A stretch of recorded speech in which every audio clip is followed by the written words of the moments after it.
Waheguru Ji Ka Khalsa, Waheguru Ji Ki Fateh. Um, Today's space, is on a very, very. It's not personally shocking for me, but it is a. I think it's a huge news. The news is, there were already some news going on in the media about the role that the Indian government is playing in terms of the global drug crisis. But there has been just I think yesterday or day before yesterday, uh, the annual threat assessment report, which has been released by the Department of Directorate of National Intelligence in the United States, the department which is headed by Tulsi Gabbard. It basically has highlighted that India, of all things, India and China are the top state actors in supply of precursors for fentanyl. This is huge. This is the first time India has been named in such a big way, and this report is not an ordinary report. This report is basically published by DNI and is an annual threat assessment, which is based upon the threat assessment provided by all the intelligence agencies in the United States, which is roughly around 20. So this DNI was formed after 9/11, wherein I think the learning was that all these different organizations, intelligence agencies in the US have their own intelligence, but because it does not come together, they're not able to sometimes piece together a threat which is emerging.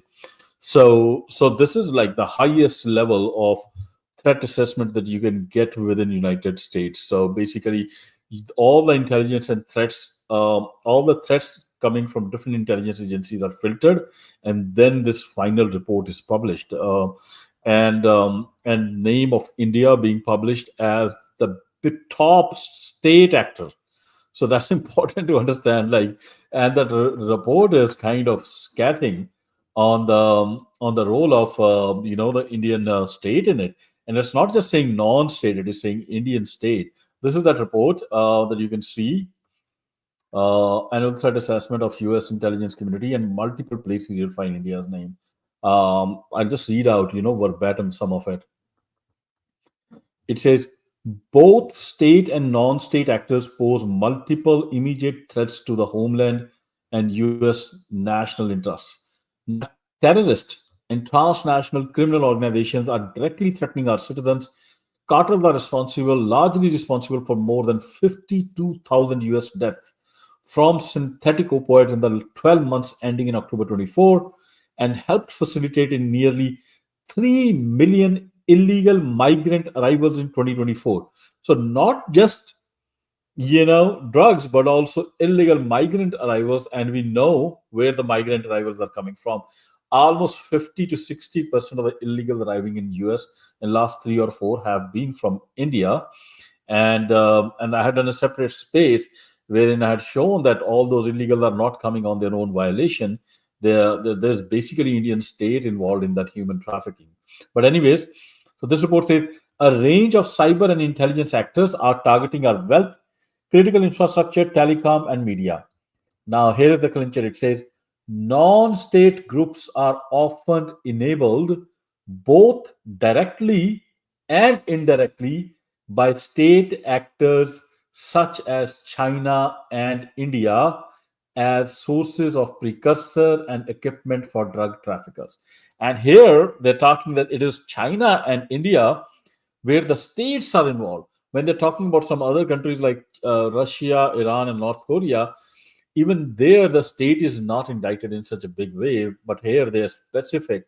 The report is specific that in the case of India, India is actually using these non-state groups, while their agencies, the state agencies, are helping these non-state groups to pump in illegal drugs into the United States. Later on, also, then it kind of names India again, where it says China remains the primary source country for illicit fentanyl precursor chemicals and pill pressing equipment, followed by India. So, at least in the report, China remains still number one and India is number two. And this report, actually, we started seeing a lot of reports starting in January this year. In January this year, there was actually an Office of Public Affairs. Actually, there was a Department of Justice indictment of two Indian chemical companies and a senior Indian executive who was indicted for distributing fentanyl precursor chemicals. These were basically two India-based companies. One was called Rockstar, the other was Ethos Chemicals, and there was one person charged in it. With the person's name was Bhavesh Latia. Seems like a Hindu Gujarati name. These companies were basically, sending fentanyl precursors to US, deliberately knowing that this will be used for for fentanyl and distribution, and they were using all kind of means. And I'll just read it out. Like they were like mislabeling packages or misclassifying packages, sometimes sending them through post, sometimes through other means, to kind of make sure they are not caught, mislabeling them as vitamin C or something. They were eventually caught because when the Department of Justice and the DEA did a sting operation, they had some undercover agents who kind of caught it. And just read out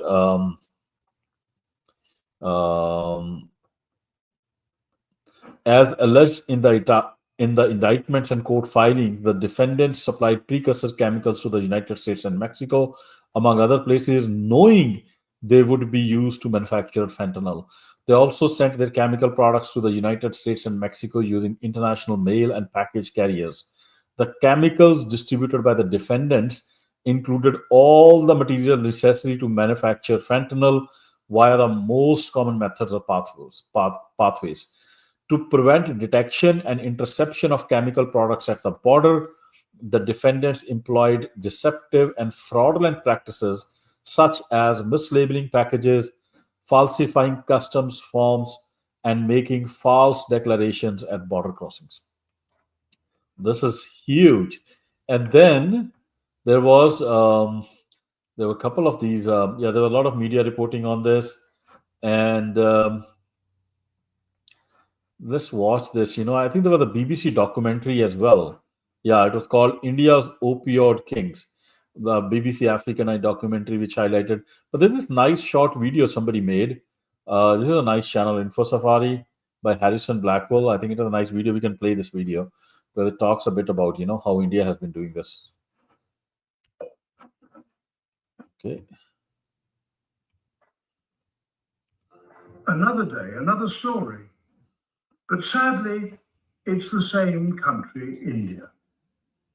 Recently, the BBC revealed that an Indian pharmaceutical company, Aveo Pharmaceuticals, is sending opioids to West Africa, adding fuel to an already alarming global health crisis.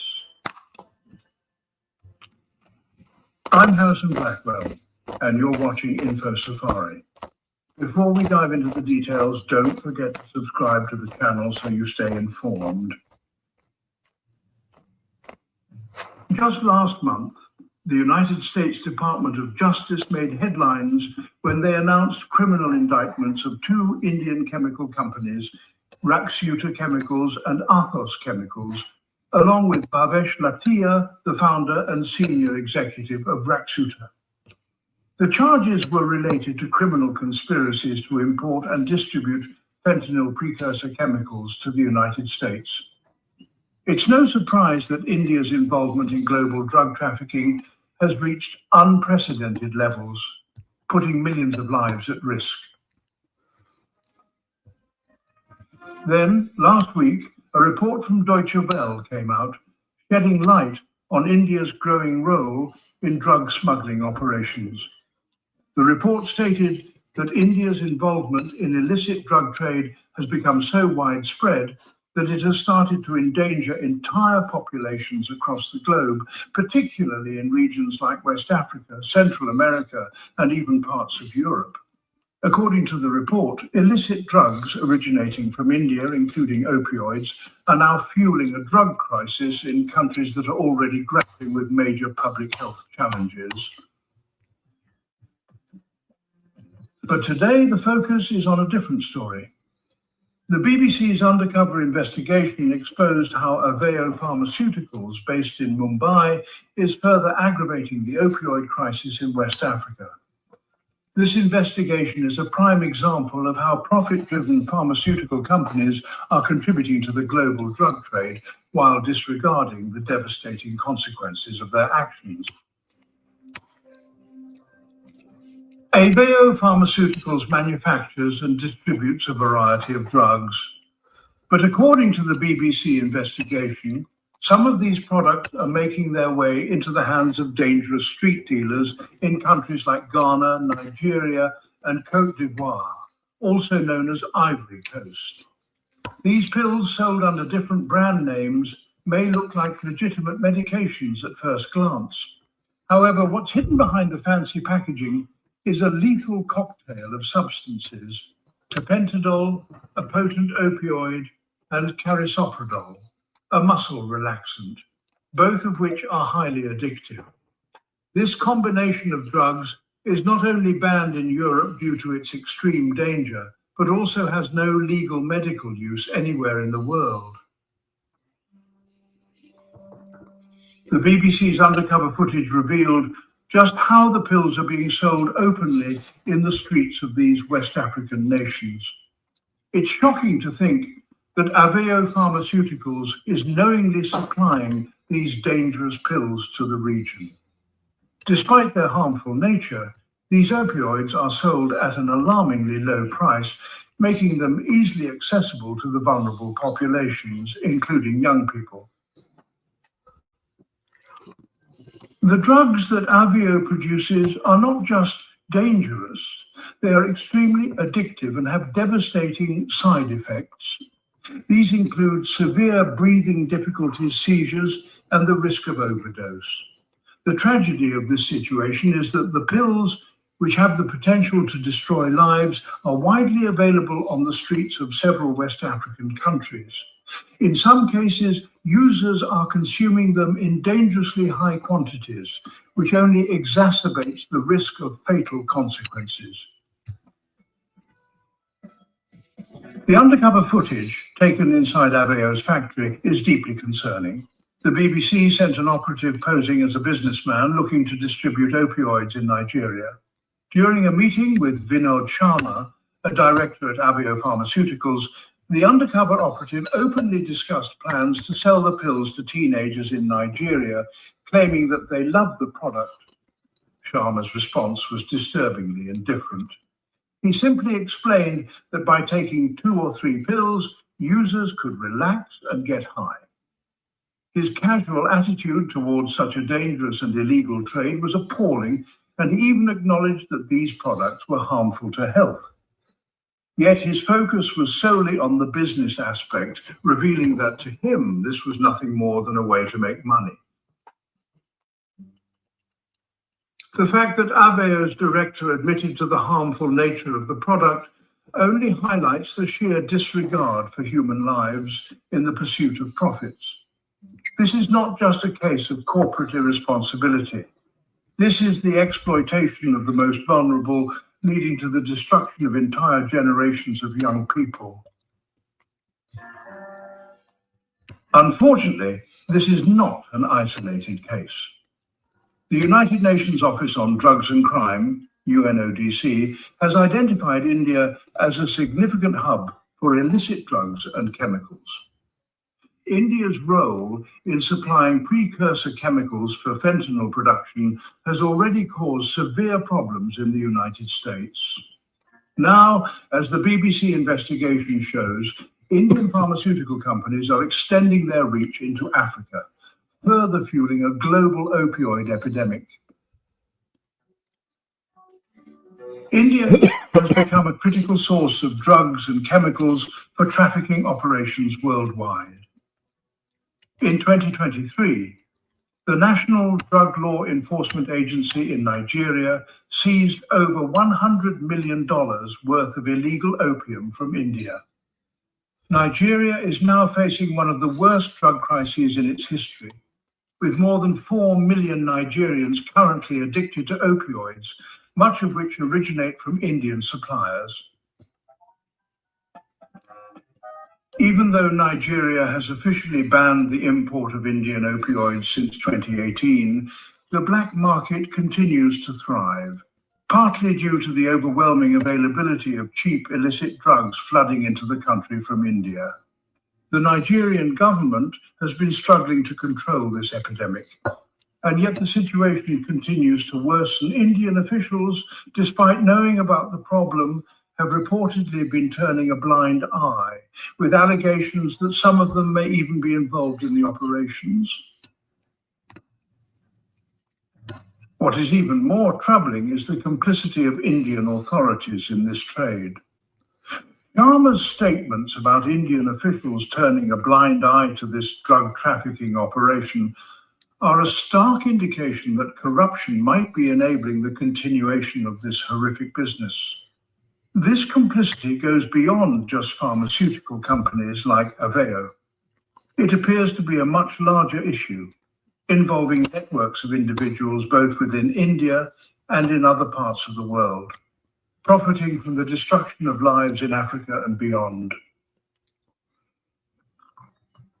India's role in the global drug trade has now reached a scale that should alarm every nation.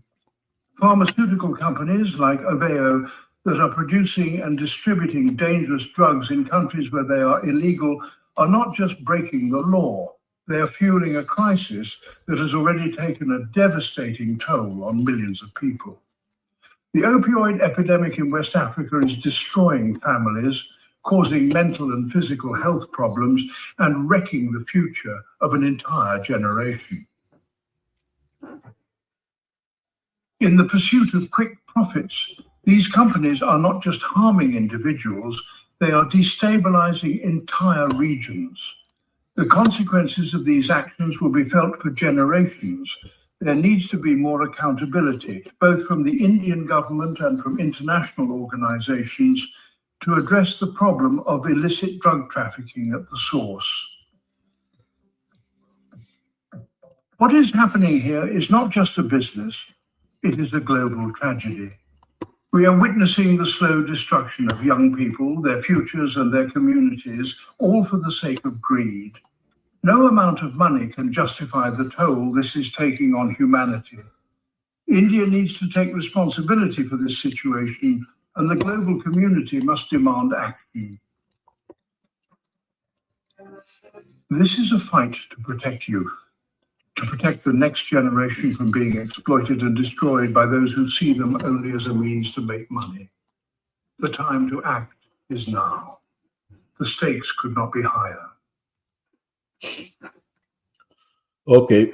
Yeah. So I think a nice little documentary this guy made, but I think he missed the point. This is not about greed. India's role in opioid crisis globally, and especially with fentanyl within the US, is not just about greed. Yes, greed plays a part in it, but India is using it as, in my assessment, a weapon of war. And why against the Western civilization and also the African civilization. And why I say so is maybe African smuggling is for greed, but the American smuggling is for greed and as a war to kind of undermine the society here. Why I say so is because we know India has been perfecting this, the fentanyl distribution, manufacturing, and how to kind of take out a whole generation in a society, in a nation. India has been perfecting it by its own use against the Sikh population, against the Sikhs in the occupied Punjab.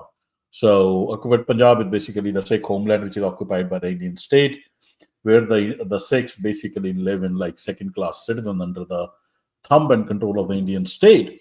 And the Punjab, which in the past never had any kind of a drug issue, in last 15 years had suddenly seen this influx of drugs s- ably supported by the Indian state, the police, the agencies, and kind of the whole generation of Sikhs have been taken out in Punjab through use of this, through distribution of fentanyl. In Punjabi, it is called chitta. It seems that the Indian government, after having perfected it in Punjab, how to distribute it, they basically have now started using it against United States as well. Here is, the 80, the annual threat assessment for DNI has let the cat out of the bag because it is not saying it is only for profit by some individual. It is saying these are actors which are supported by the Indian state. And here is, when Tulsi Gabbard was asked this question, and she basically said it on camera. Yeah, that's what's going on. Let me try to find her. Quick, this thing. Hopefully, I can. Yeah, here it is. Let's see if I can play this video. Mm,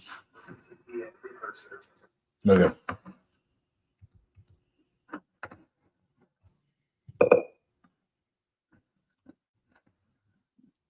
Let's see if I can play this video of Tulsi Gabbard. Actors worldwide partner with the cartels to infiltrate the target states. Related to the production of fentanyl. India is one of those countries that is providing some of those precursor materials as well as equipment. It's amazing. Like when she's asked a question, which state actors are involved, verbally she does not name China. She's basically naming India because we all know that is the country which is the biggest state actor. China is probably, honestly, I sometimes feel it could be just an unfair blame as well to pile on China. But India, we know, is the number one supplier. People who come from India who understand the state and the nature of the state there. And now we have the DNI, the Director of National Intelligence, no less, now admitting verbally as well as in written that it is India which does it. Let me play this again, how she answers that question.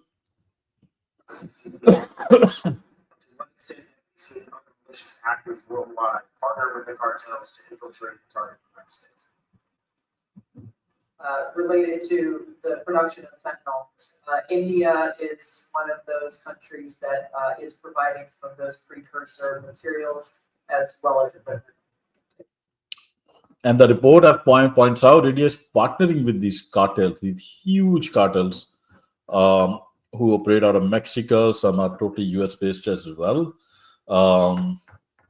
And let me see if I can find something else here before we open it up.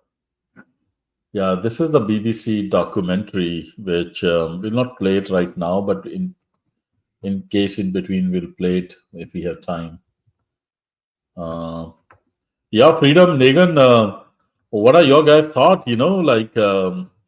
I know as Sikhs, you probably were already aware about, India's role, but was this surprising to you? Just your take.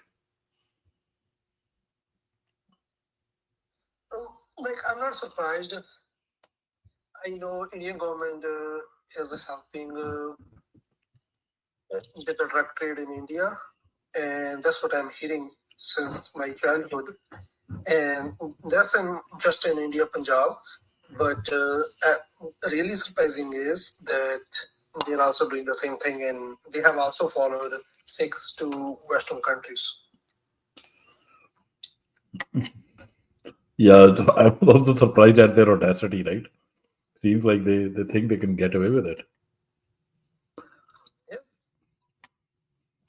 Isn't it surprising that while India is doing this, our president is standing and calling India a strategic ally or partner, not ally. It's just amazing, honestly, like what this country gets away with. Quine, you want to come over to the speaker? Okay, so I went over this whole report. I found 4 of our 5 points very interesting, right? Mm-hmm. Because they separate India from China in a way, like they're pretty sure, like they have evidence the drug import export by China is backed by their government. But in India's case, it's not clear yet, right? So here are the 4 or 5 points I take out of this report, right? The chemicals needed to make fentanyl, right? There are like 4 chemicals you need to make it. So India is the number 1 exporter for that, right? This is not only the export, they are the major producers too, right? So basically, Mexican cartels, they are buying those raw chemicals to make the fentanyl from India, right? So, and what else they accuse of India in the report is like, India label themselves as the pharmacy of the world. Like they say, we produce cheap drugs for the people, right? To help the people when they need it, right? But in reality, they have a less real firms, but the smaller firms under them, they are using like a curtain to supply the illegal drugs, right? Under the name of those drugs. Like basically what they're doing is, let's say you have a quota for a big company, right? Let's say you want 500 tons of drugs, right? And you have some room left. In that room, let's say you have 50-ton room left. What they do is they export illegal drugs, right? I remember a couple of months back when Trump told them to take care of their drug export, right? Otherwise, he's going to put a tariff. They had a big drug bust in Gujarat, I think, right?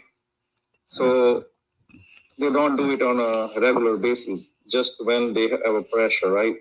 And another major point is, you guys understand what's the golden crescent? Anybody have idea what's the golden crescent? No. What is that? That's the drug hub.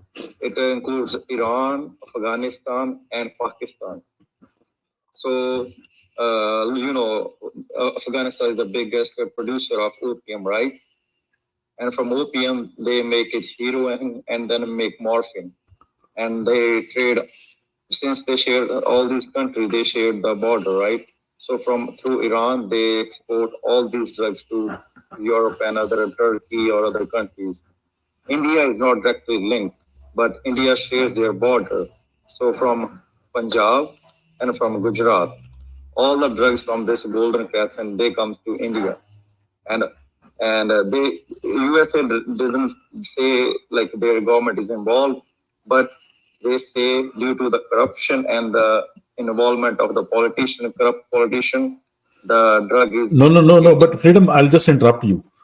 This has nothing to do with Golden Crescent now. Okay. No, I'm coming to the point. Because just to add to context, and you can continue. The fentanyl is a synthetic drug which is manufactured basically in the factory. All these factories are in Gujarat, this Hindu nationalist state of India, and Maharashtra, another Hindu nationalist state of India.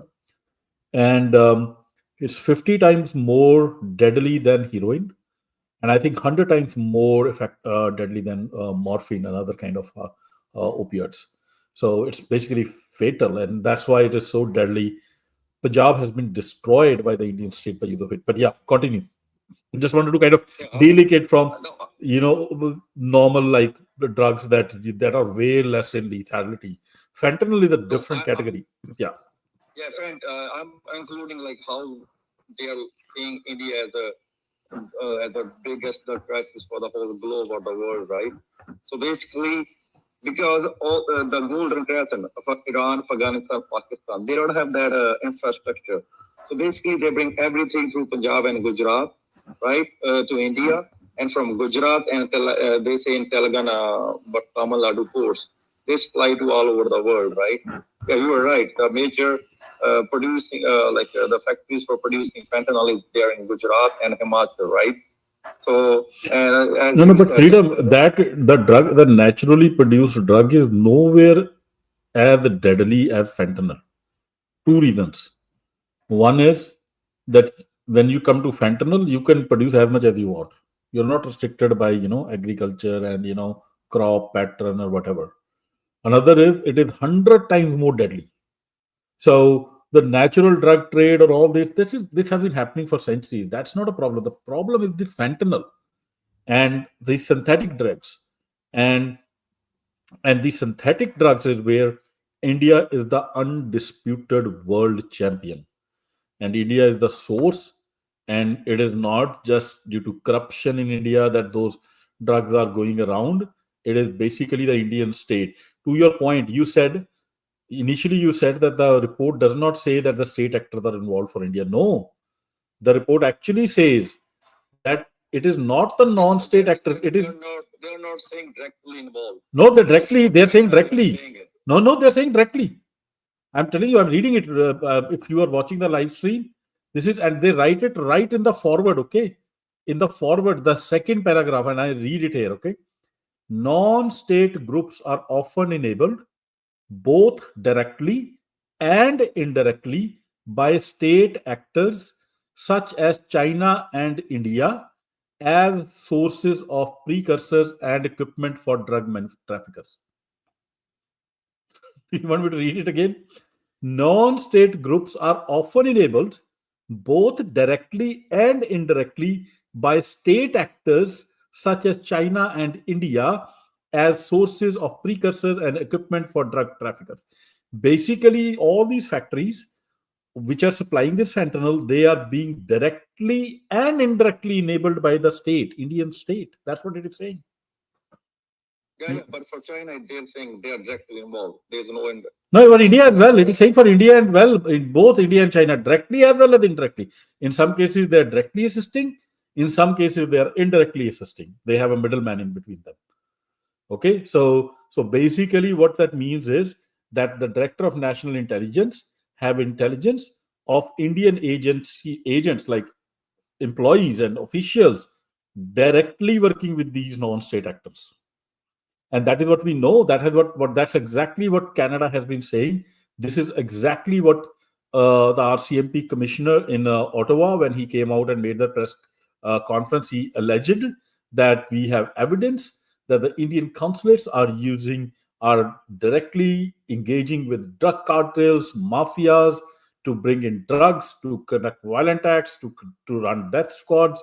Now, the Directorate of National Intelligence, in a written report that comes out, the annual threat assessment, they are not just naming India, they are naming it as the topmost threat, okay, to United States. This is historic. I hope they follow through on this and they don't sleep over it. But what else could be more dangerous? This is not just a Gujarati businessman going rogue. And they named two big Mexican cartels directly linked with the Indian. Correct. Correct. Sinola and Gillespie, something like that. Correct. That's correct. That is correct. Yeah. I know a couple of people. Sorry, I interrupted your thought, Freedom. Go ahead, continue your thought.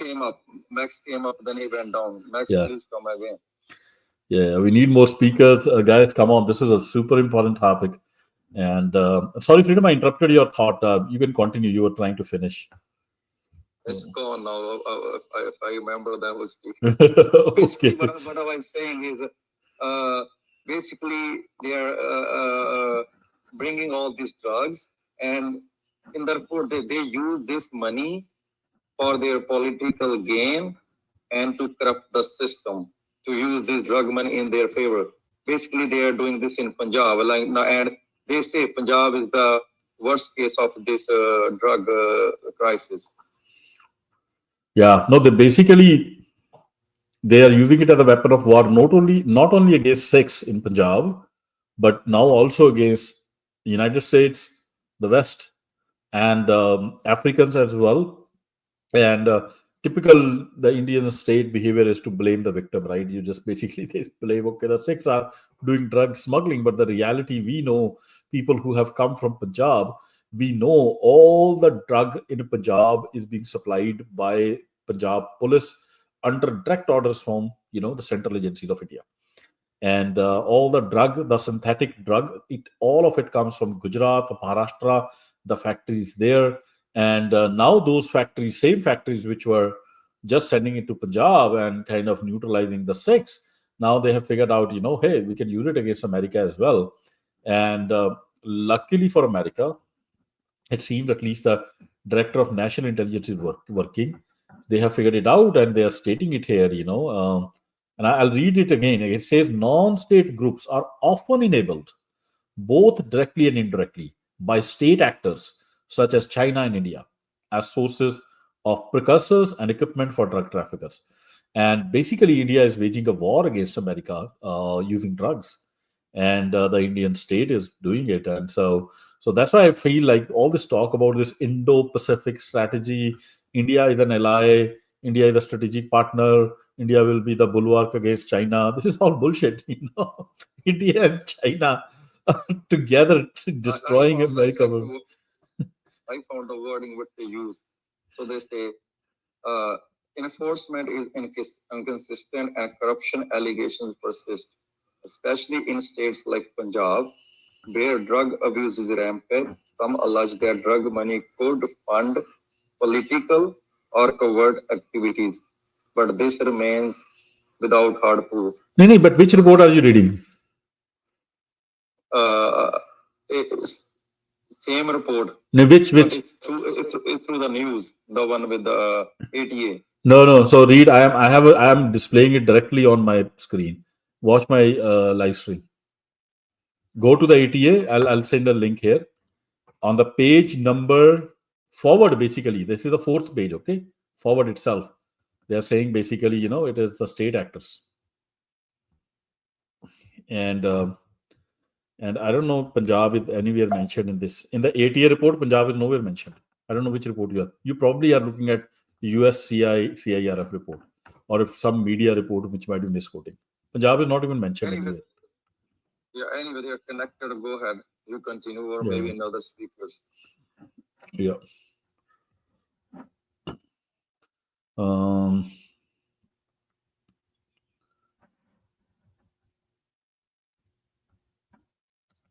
Okay, so let me just call Cohen.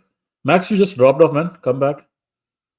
And there's a couple of other things that are there any other reports of drug? I think there were a couple of Indian nationals, or at least Indian Americans, who were also caught, right, smuggling drugs or something.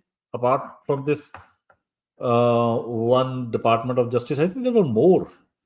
I have forgotten. Like, I didn't save all of it, but I'm pretty sure that there were like multiple other cases where these Gujaratis and some people were involved in kind of smuggling drugs within America. And let me bring that up.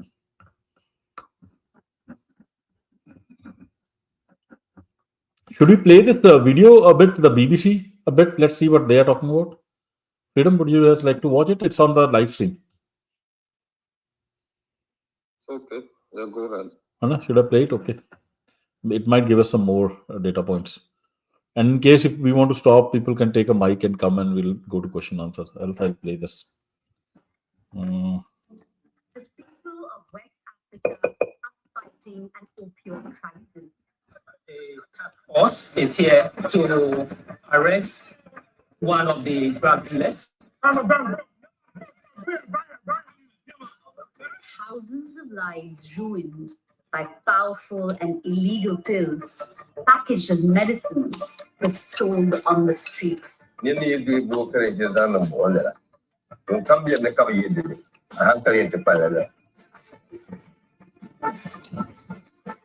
We set out to track the opioid route, which is illegal. And it leads back to my home country. Where do they come from? India. No one has ever exposed the pharmaceutical executives behind this deadly trade. 5 million tablets. So which companies are making and shipping these pills? Do they know they're driving a public health crisis? And who are the men making a killing at the expense of innocent people's lives? Is it really knocking from the head? I think this is making noise. BBC Investigations goes undercover to expose India's opioid case. Now they see this.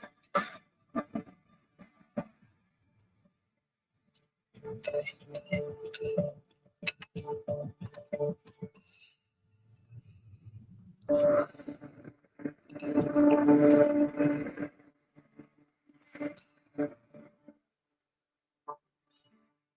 name is Surabhi Tandon, and I'm an investigative reporter from India. I've come to Kano in northern Nigeria to see the scale of Africa's opioid crisis. Local drug rehab worker Abu Bakr met. In Nigeria, I've seen the damage caused by high-dose opioids packaged as legitimate medicines and sold illegally on the streets. Now, back home in India, my task is to find out who is making them.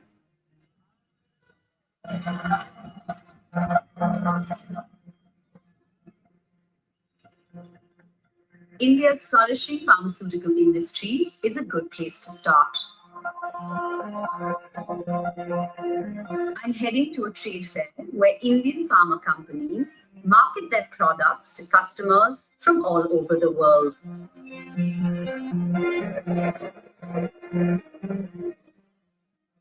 In the last few decades, India has become a global force in the pharmaceutical industry.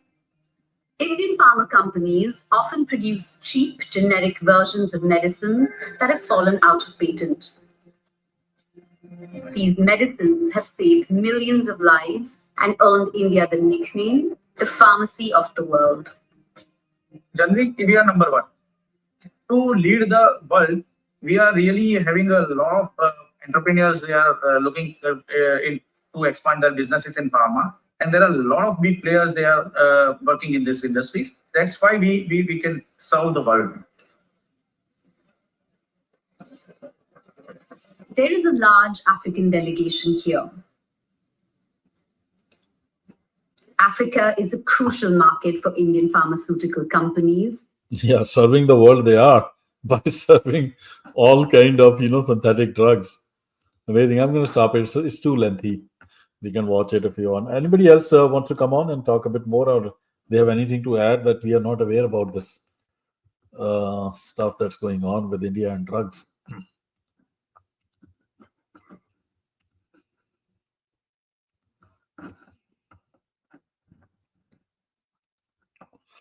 Nobody? Okay, if nobody comes on, then I'll probably close this space in a couple of minutes. But I think this is huge news. And something that people should be aware of, that this is like what we are calling as a democratic country, as a strategic partner, somebody which is going to partner with the United States and whom we share values. The reality is that the Indian state, is on an entirely different track. It is using all these non-state actors to pump in synthetic drugs into United States, Canada. Not sure about Europe, but for United States and Canada, definitely they are the biggest source of the precursor chemicals. And this cannot be going on. We always knew, people who come from subcontinent, that this cannot be going on at this scale, without the okay or involvement of the Indian intelligence agencies, because we had seen it with our own eyes, how the Indian intelligence agencies actually used fentanyl as a weapon of war against the Sikhs in occupied Punjab. But whether they will go to this extent now, that they'll be so emboldened that they can basically start selling all the fentanyl and pumping all the fentanyl into United States, that was kind of surprising to me. And what is even more surprising is that it is to an extent that the Director of National Intelligence is now willing to openly name India as the biggest source of fentanyl within the United States. And this is unprecedented. It has never happened in the past. The U.S. establishment have always shied away from criticizing, from India. Even now, while they have put India's name in the report, there's hardly any public commentary on this. There's hardly any senator who's talking about it. There's hardly the president who is kind of talking about it. And I'm surprised, and then they keep calling still India like a strategic partner. What does India have to do short of throwing a nuclear bomb on America or a chemical weapon or blast a chemical weapon and also claim it publicly? I think if India drops a chemical weapon on United States and then even announces it in its media that I did it, even then the US senators will not take Indian name because they have to win the next election. I have come to that view. I think even then, the United States president will call the Prime Minister of India and tell him, "Be my state guest. You are my Indo-Pacific partner." I think that is the ridiculous level to which the situation is today with the India and what it is getting away with. I think they will still like to believe these all these fairy tales called Indo-Pacific strategy, all this bullcrap that these think tanks are pumping in. All of these think tanks are compromised. Wake up, America, wake up, senators. Like this is India is nobody's friend. India has no bulwark against China. India is going to know nothing against China. India is partnering with China to take down every single advantage, every single piece of power that we have across the globe, and basically it wants to dominate the Western civilization. And what will it take? Marshall is there. Marshall, like, what is needed here? Why there is no talk? Why are the senators not raising it on the why the congressmen are not raising it in the floor? Why is nobody talking? Where is the mainstream media gone? Yeah, go ahead, Coin. You want to say something? Yeah, I wanted to comment just on that same sort of thing. Has, i.e., the absence of actually any real conversation.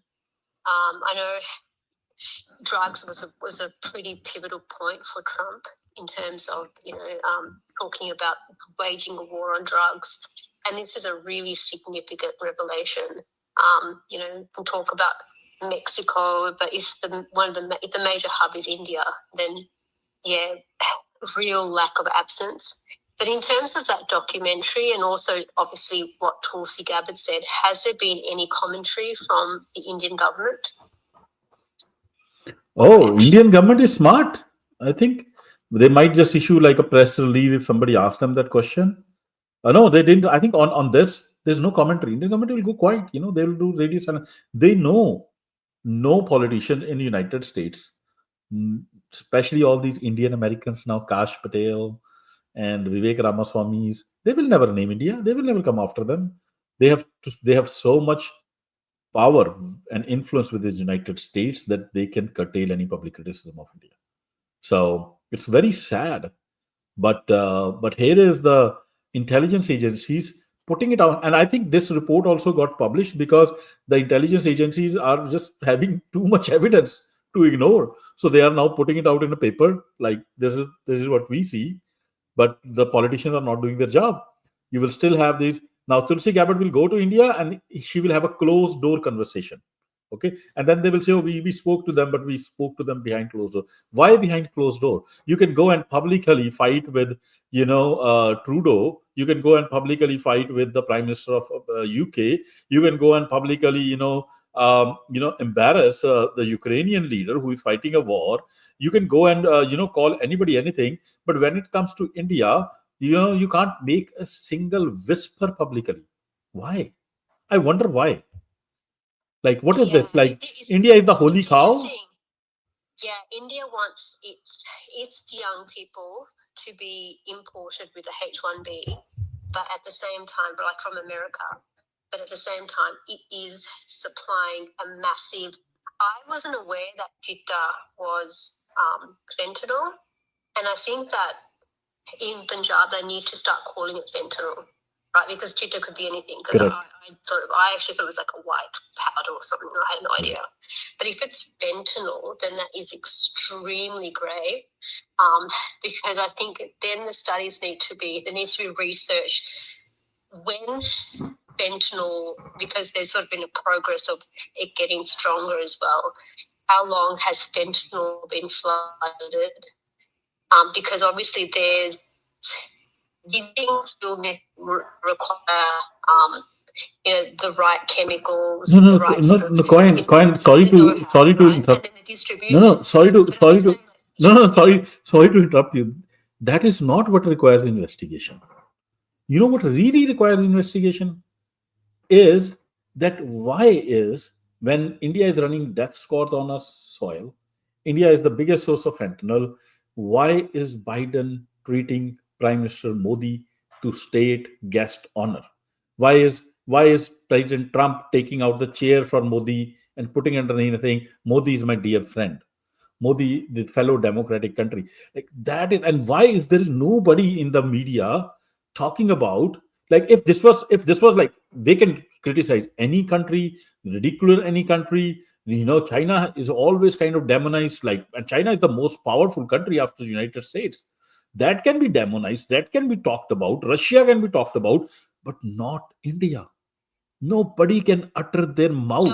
No, maybe I should have clarified. I'm talking about for the parents of Punjab. Like fentanyl Sure. is clearly coming from Gujarat, Yeah. right? That's clearly coming from Gujarat. Yeah. No, I'm pulling the, I will go to Punjab.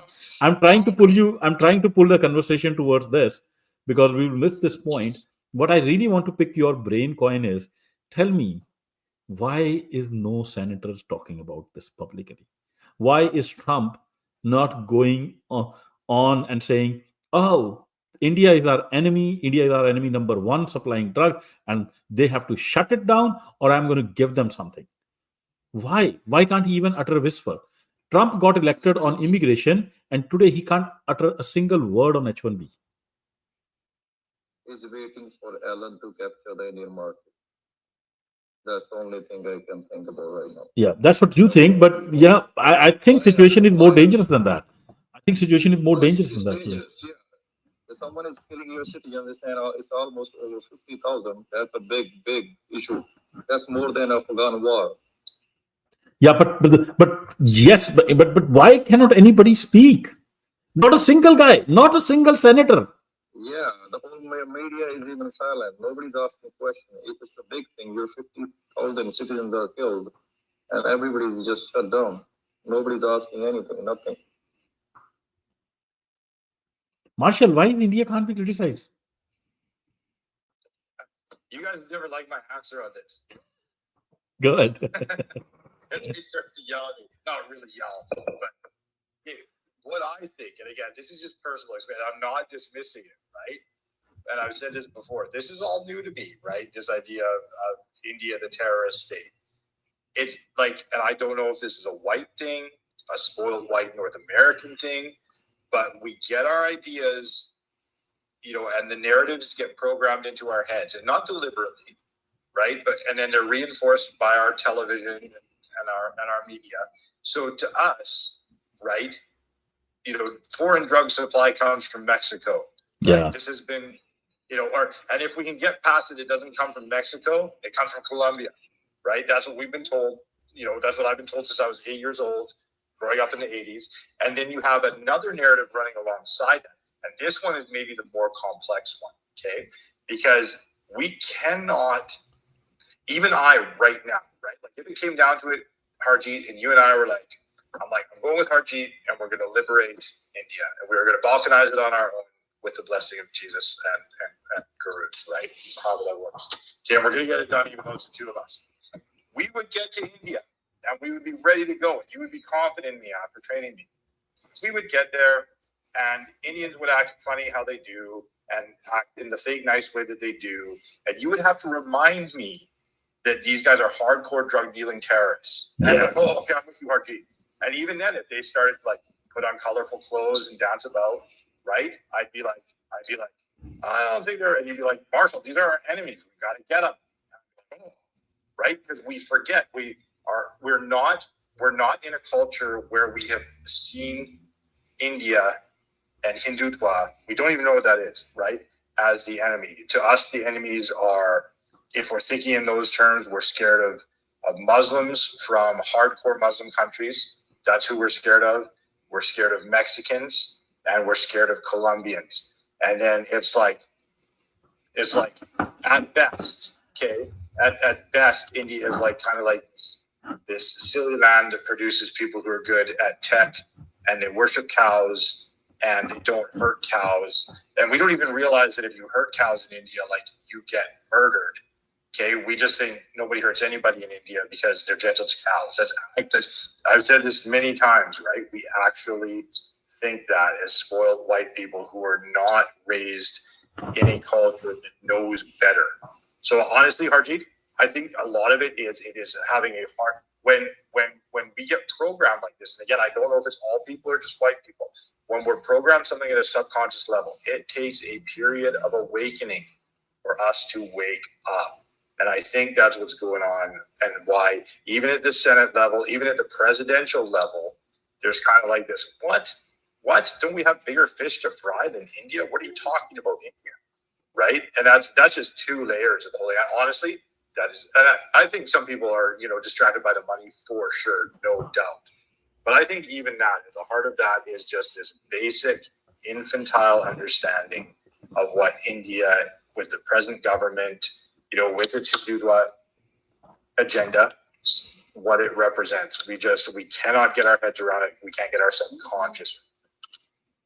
Yeah, no, I think you have a point. I think that probably explains a big part of it.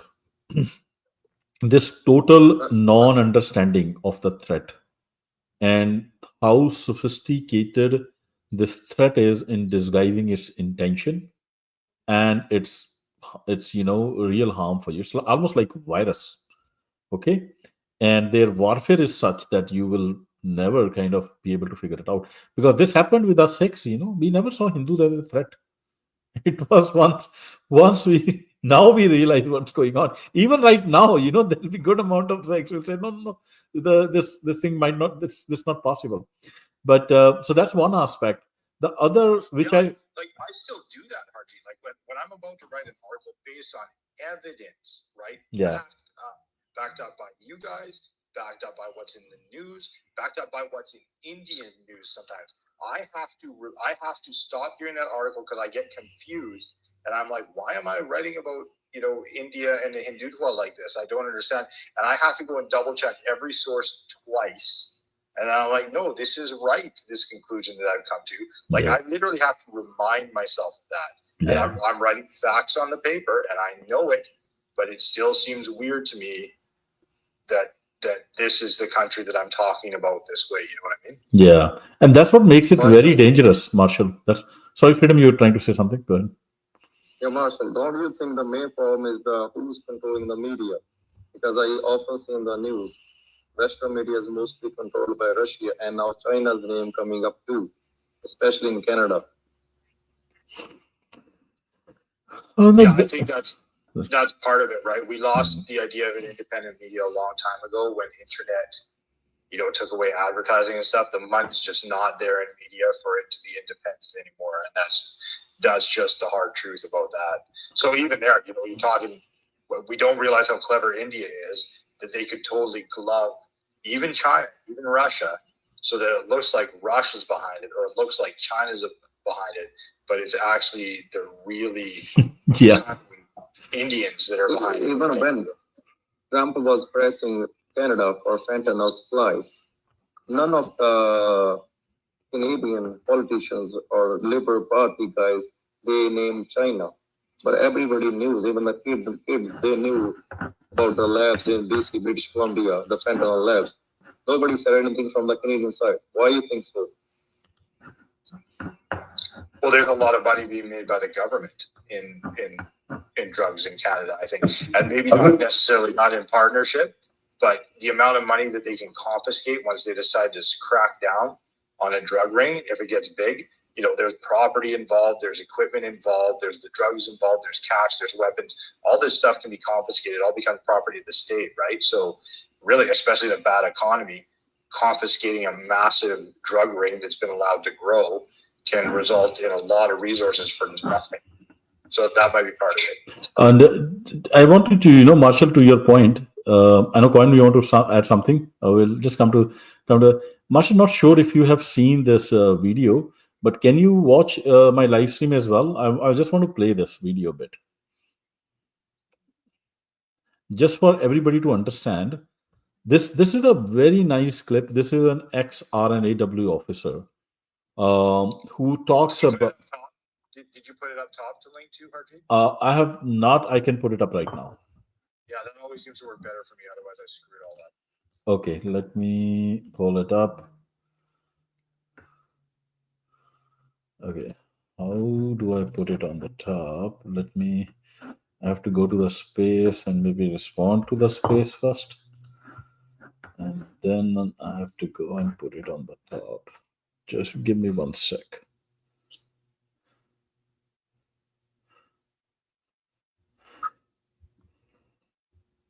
Okay. 1 sec. Yeah, Coin, go ahead in the meantime. You're trying to say something.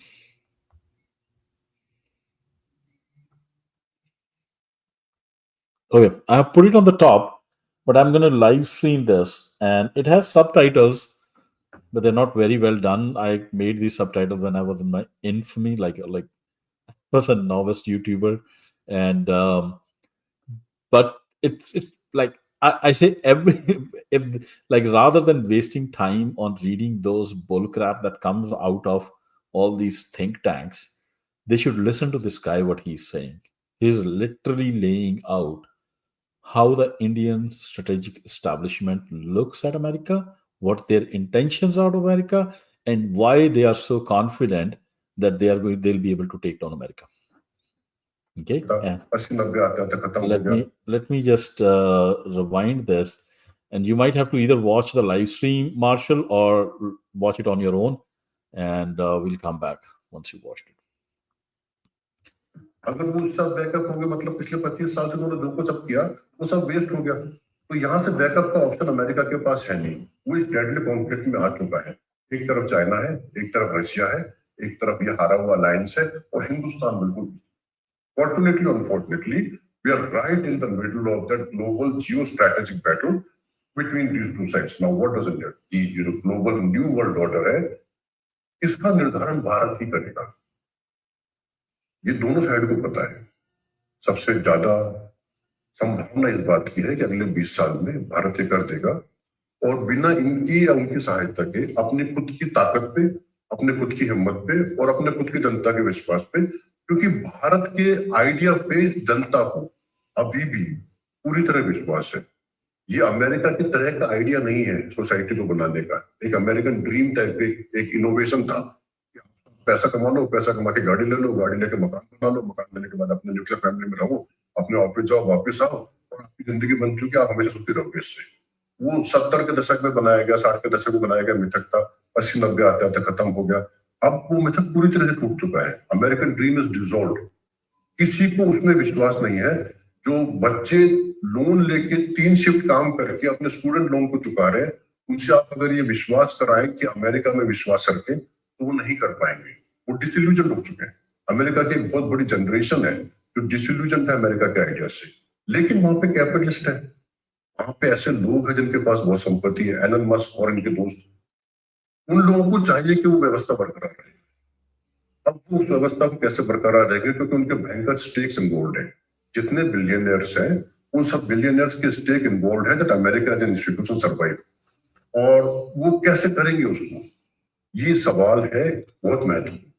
तो वो सब जो billionaires है, उन लोगों ने अपने cartel बना रखे हैं, वो इस तरह की पॉलिसीज को इन्फ्लुएंस कर रहे हैं। ऑलरेडी जो टेक जो जायंट्स हैं अमेरिका में, उनमें क्लियर कट डिवीजन हो गया है। कुछ रिपब्लिकन्स हैं और कुछ डेमोक्रेट हैं, और टेक जायंट्स के अलाइन होने के बदौलत, क्योंकि उनके पास पैसा है, उनके पास कैश रिजर्व्स है बिलियंस ऑफ डॉलर्स के, तो राजनीति को डायरेक्टली इन्फ्लुएंस कर रहे हैं, न सिर्फ कैश के जरिए, बल्कि अब उनके पास ऐसे प्लेटफॉर्म्स है, सोशल मीडिया के प्लेटफॉर्म्स, जिन प्लेटफॉर्म के जरिए वो पब्लिक मीडिया को डे बाय डे इन्फ्लुएंस कर रहे हैं। और एलन मस्क के द्वारा ये ट्विटर का खरीदा जाना इसी का एक उदाहरण है। Elon Musk right leaning Donald Trump supporter है, Zuckerberg left leaning Biden and सिल्क वाले सपोर्टर है। तो वहां पर ये लड़ाई शुरू हो चुकी है ग्रैंड लेवल के ऊपर। यूक्रेन की बात हम ऑलरेडी कर चुके हैं, चाइना इसकी हम बात कर चुके हैं, हिंदुस्तान बिल्कुल बीच में है, भारत बस। अब भारत कैसे लिखेगा ये नया संविधान जो कि नया ग्लोबल वर्ल्ड ऑर्डर बने, ये भारत के सामने सबसे बड़ा चैलेंज। क्योंकि भारत को ऐसे करने से रोकने के लिए 50 शक्तियां हैं साथ, लेकिन भारत को ऐसा करने देने के लिए शक्ति सिर्फ भारत के पास। कोई एग्जिस्टिंग पावर या इमर्जिंग पावर ये नहीं चाहेगा कि भारत एक बड़ी शक्ति के तौर पे उभरे। इसमें अमेरिका का इंटरेस्ट नहीं है, ब्रिटेन का इंटरेस्ट नहीं है, 5 अलायंस का इंटरेस्ट नहीं है, इसमें एक तरह से चाइना का भी इंटरेस्ट नहीं है, क्योंकि चाइना एक रीजनल हेजेमोन है, ग्लोबल सुपर पावर है। उसको बिल्कुल मंशा नहीं है कि हिंदुस्तान अगले 50 साल में खड़ा हो पाए और एक ग्लोबल सुपर पावर के तौर पे चाइना को चैलेंज। तो ये इनसे साथ नहीं मिलेगा। और रशिया के अपने स्टेक्स हैं, वो रशिया भारत के साथ देगा, लेकिन उतना ही देगा जहां से चाइना के उसके स्टेक्स कॉम्प्रोमाइज नहीं हो। ये लोग हमारा साथ देते हुए दिखते हैं, अमेरिका, ब्रिटेन, नेटो अलायंस, लेकिन ये साथ नहीं दे रहे हैं। ये हमें बांटने का प्रयास कर, ये हमारे भीतर घुस के हमारे तंत्र को हथियाने का, हमारे तंत्र को अपनी तरह चलाने का, और हमारे तंत्र से वो कार्रवाई करवाने का जिससे इनका अलायंस और सुदृढ़ होकर नई व्यवस्था में आ जाए। ये कार्रवाई कर रहे हैं। तो ये जो ग्लोबल अलायंस, जो ये सब गतिविधि है, इसमें संक्षेप में इतना भी कह सकते हैं कि जैसे ये विश्व युद्ध क्रिकेट का शुरू हुआ है, ऐसी नई वैश्विक व्यवस्था का भी विश्व युद्ध शुरू हो चुका है और 3 ग्रुप्स हो चुके हैं। और तीसरे ग्रुप का नेतृत्व भारत के पास है, जिसमें ग्लोबल साउथ है, और ये दुनिया की उभरती हुई सबसे बड़ी शक्ति है। और ये लड़ाई के और कैपिटल के बजाय शांति के और प्रेम के मॉडल पे एक वैश्विक नई व्यवस्था रखेगा। और ये एक हिस्टोरिकल ट्रूथ है, ये होकर रहेगा। It is not a question of if, it is a question of when. 5 साल, 10 साल, 15 साल, 20 साल, 25 साल, लेकिन भविष्य भारत के लिखेगा। और नई वैश्विक व्यवस्था भारत के वसुधैव कुटुंबकम के आधार पर ही चलेगी। Okay. So to me, the clincher in this whole thing is, when he says, we will do this without violence, without weapons. And I think that's where he laid out. And what he doesn't tell you is that, and then we'll do it based upon love and, and knowledge. What it basically means is that we will just basically infiltrate these Western societies. We don't have to fight them of any war. We are going to just infiltrate them and we're going to just take over. We are going to change their minds. That's what he means in that last clincher. And what another thing that stands out to me, and Marshall, I'm interested in your view, is like how well they understand America and how poorly America understands the Indian state. I think it's not even a comparison. They totally understand. They know the weaknesses of our system. Where we are vulnerable, where we are not, where we have divisions, where we don't have divisions. I doubt if any American leader, or leave alone like or understands India. Half of them are going there and calling India their best friend. They go there for Christmas vacations. So, so and they think they're really taking advantage of India. The India is not letting you take any advantage. Okay, the only thing you will be taken advantage of. But anyways, Martin, did you see? I think I had shown this to you earlier as well, right? No, this is the first time you're seeing this. That's the first time I've seen these guys talking. Yeah, that's the first time I've seen the guy talking. Oh, okay. Anything that I don't agree with you, Harjeet, on this one. When you say American state doesn't know about anything about India, they know every damn thing about India. It's just they don't want to act on it right now. I don't know what's holding them back. They have their selfish motive, or they don't want to push India too much, so they lose their footing in South Asia against China or Russia or something. But I wouldn't say like they don't know anything about India. They know everything about India. It's just they're not acting on it, and they're not taking an action. I don't know why. What's stopping them? Yeah. So what will it take? That's what I'm saying. Like, what will it take? India is not stopping. Every single moment, every single day, every single second that passes, India is plotting America's fall with every single source of strength that they have. And the more you waste your time, the more they gain. And India is not a big military power. India can't do anything if the only thing they have to their advantage is that America sees them as an ally, not as an enemy. And how long? Like, what will it take? Like, at least with China and Russia, we call them enemies. Like, we sometimes call them competition, like enemies, but we know they are like with India. Like, what will it take? It's kind of very interesting what's going on. When America says India is my ally, it's like putting a salt on the bruise or any other injury. Because look what they are doing from last couple of months. Yeah. They sold them F-35 garbage. And the only money they were making from Russian oil, they stopped that. And next, they were making money from Venezuela oil. They stopped that 2 days ago. Now they label them as a terrorist state, and they're putting a pressure on them not to talk about any fake information or disinformation in America. So they're just calling them ally, but they are doing everything the exact opposite. Yeah, yeah. Quite sorry I interrupted you. You were trying to say a lot, and then you were trying to kind of pitch in, and I kept kind of, stopping you. Go ahead, please.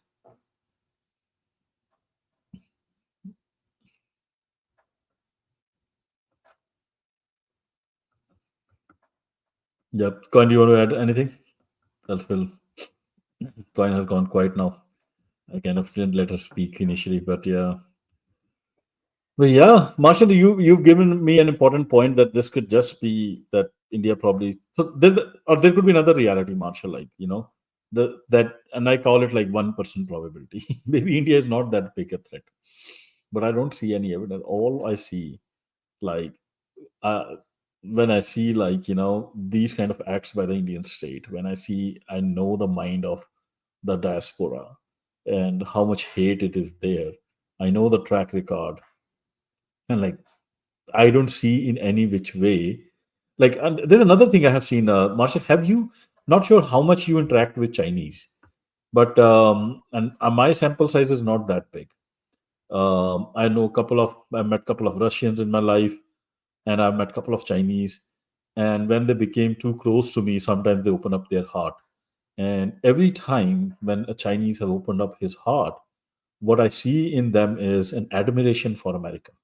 They want to copy America.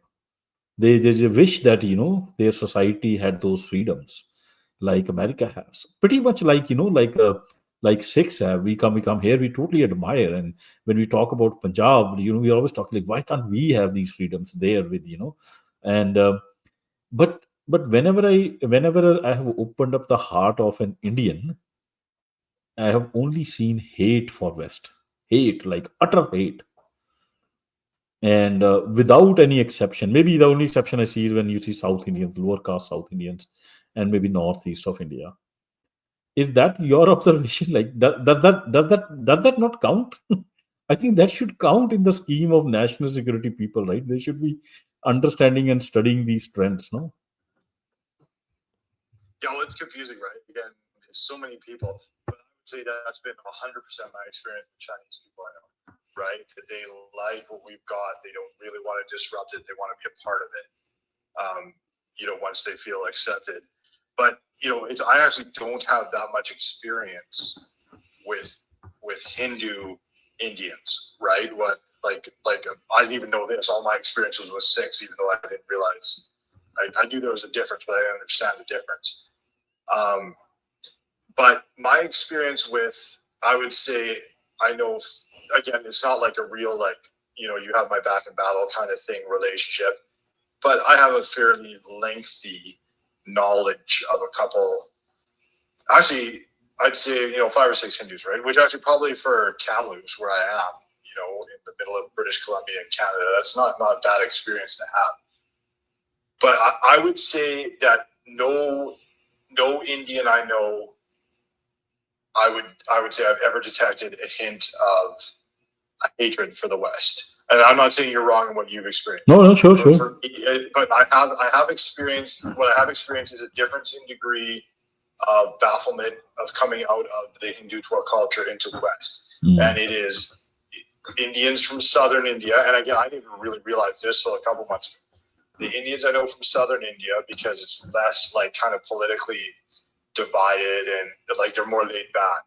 So they are much more able to embrace and want to be part of the dream of the West, right? And they are able to act Western for real, legitimately, not just a facade. Yep. They're able to do that much faster. Whereas, the friends I know from, say, the Delhi area, right, so more to the north, more towards the political power, they almost seem to be reminding themselves sometimes that they're back in the West, that they're not in India anymore, that free speech is allowed. And I only see this, around visits, around returns, right? So they'll return from India, and they legit, when they're here, they want to get involved in politics. And it's not to spread Hindutva. It's because they love what they see. They love the ability to talk, because what they get most passionate about is when anybody of any stripe tries to tell other people what to do. It's not even tell them what to do. It's all, and again, I say, damn, it's not a big sample size. So we're talking like 3 people, right? Yeah. But when they get bent out of shape, it's when they feel like somebody's coming down the throats, more specifically of other people than of themselves, and trying to take away some freedoms for other people. Then they get up in arms, right? But when they come back from India, again, the Northerners that I know, there's an adjustment period again, where they will get mad about things that a Northern Indian might get mad about if you were in India. Like, for instance, saying something bad about Vishnu, right?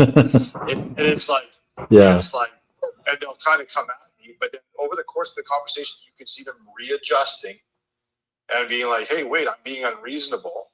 And then, and then we're friends again at the end of the conversation, right? Yeah. And I'm more like, and I go, look, if you say, oh my God, then I'm going to say something about Vishnu from time to time, because in my religion, you don't say, oh my God, right? That's not done. It's a big bad. But I'm like, it's the same thing. It's not that I disrespect you, but it's this and that. And then they'll understand that. And then at the end of the conversation, it's like, well, it's Canada, so of course you could actually say anything you want about Vishnu, and nobody can throw you in jail or do anything like that. But it's like, it's like almost walking back to that point, the closer they've come from a visit in India. So and in fact, they will say then what they say, and they all agree, right? They agree with what you're saying, but they don't see so much that India as India hates the West. Is that India is emulating what it has seen the West do to other people. And they're bang on with that, right? And that's how they justify it. Correct. Like they'll say, the Niger killing, they'll say, well, this is what the U.S. did in Cuba. This is what the U.S. did in this African country. Yeah. And they'll be like, that's how they see it. And like, I can't argue with that, right? So I'm like, that is how that went down. Yeah. Right. Or they'll be like, well, what happened when Europeans decided that they wanted to come to North America? Yeah. Well, they just went, didn't they? Right. And too bad, so sad that Native Americans didn't get with the program. Yeah. And it's like, well, I can't argue with that. I'm like, that's exactly what happened. And most of the time it wasn't like, let's kill them all. Most of the time it was like, can't we just get along? And then a few bad apples would kill people and try and take their land and stuff. And then all of a sudden it ended up all right. And it's, and they'll say that, and they're correct in pointing out, well, this is how you guys did it. And so now the Indian government and many Indians are just like, well, now we'll do that. Yeah. And, the pressure of numbers there's a logic in it, even though what Europeans did wasn't justified. Yeah. There's a logic to the whole thing, right? When you step back and look at big picture, and it's like, yeah, well, they got a point there. Plus, they're using exactly that method, whether it's a plan or not, and they have the weight of numbers behind them. Yeah, there's a logic to it, but there's always that it's not logical in the absolute sense, but it is logical enough to fool an average person. And if you don't have really critical thinking and you don't have all the data in front of you, so that is what makes them very sophisticated. And now that I have poisoned your mind about that, I'm pretty sure you will figure out what is in their real heart. Okay, you've not reached that depth as yet. Oh no, And it's not that I don't believe you, but I do. Yeah. No, I don't. You don't have to believe me. You just you will. It'll take time. Like it took me honestly, it took me 40 years of my life. Okay, and growing up there to figure out what's actually running in their mind. My best friend. I realized I don't know what he's talking behind my back. The best friend, the guy I grew up. Said that before, right? Yeah. I reflect on that what you said, right? Because I'm like, holy, Harjeet has said this, and I'm like, I totally get what was laid down there. So, when I say reflect, I think about that. I think about it almost every day, like not all day, every day, but you should read the book How Dangerous This is kind of I read this book by Colonel G.B. Singh on Gandhi. the Gandhi, the behind the mask of. Let me show you. There is the book's title is Gandhi Behind the Mask of Divinity. Now, when you actually read Gandhi and you understand what Gandhi is, then you realize Gandhi is probably the most racist, violent human being that you can ever encounter in your life. But when you look at the image of Gandhi, he is the epitome of non-violence. Isn't that like neat? Isn't that, if what I just said is correct, Marshall, isn't that a reflective of how dangerous this person is? So I recommend, if anybody wants to really understand India, they should read this book on Gandhi. Gandhi Behind the Mask of Divinity. It's by Colonel GB Singh. He's a retired US Army officer. And he and I talk often nowadays, and he actually guided me through a lot of work on Gandhi. And then when he initially told me, Harjeet, it's important to understand Gandhi, and it's important for the world to know his story. And I was like, man, why is this guy just so focused on Gandhi? Okay, maybe Gandhi the racist. How does that matter? Like, we need to focus on India. But when I actually read his book and actually all the Gandhi's, most of the Gandhi's writings, and then I see people kind of uh, not believing it. When I tell them, look, this is what Gandhi wrote, they just don't want to believe it. There was this. Now that I know who Gandhi is, I know he was racist. He hated black people from the core of his heart. He was violent as well. And there is this Gandhi statue, okay, which got installed in Seattle. You guys might have heard Space Needle. So in Space Needle is like the prime real estate, of Seattle. So underneath the Space Needle, there's a Peace Park, and there's a Gandhi statue that the Indian consulate installed free of cost. Okay, and they said, "Oh, this is non-violence celebration." And then I went there and I had to see, like, why did they install a Gandhi statue? And I go there. You know what I see there? I see a young man, a father, his son, maybe around 9 or 10 years old. That 10-year-old boy was clinging to the Gandhi statue with both his arms and crying. And here was his white father looking at with admiration and clicking some pictures to send it to his family. Look how well upbringing I'm bringing from my son, because he's coming and just, he's in love with this apostle of non-violence. And I am watching this scene, okay, and I'm thinking, man, this is amazing. This is amazing. And I thought of, like, should I go and tell this guy like what Gandhi is about, what he actually wrote about black people, what he actually thought about lower caste and color. And I didn't want to spoil that young man's day or that father's day, but that is what was going on, and it was so reflective of how I think the US state itself also looks at India. And this is where the Colonel GB told me that, Harjeet, India is a Gandhian state. I agree. India is also as deceptive as as cunning as Gandhi was. So we'll see how the world when the world wakes up. But sorry if I kind of sidetracked.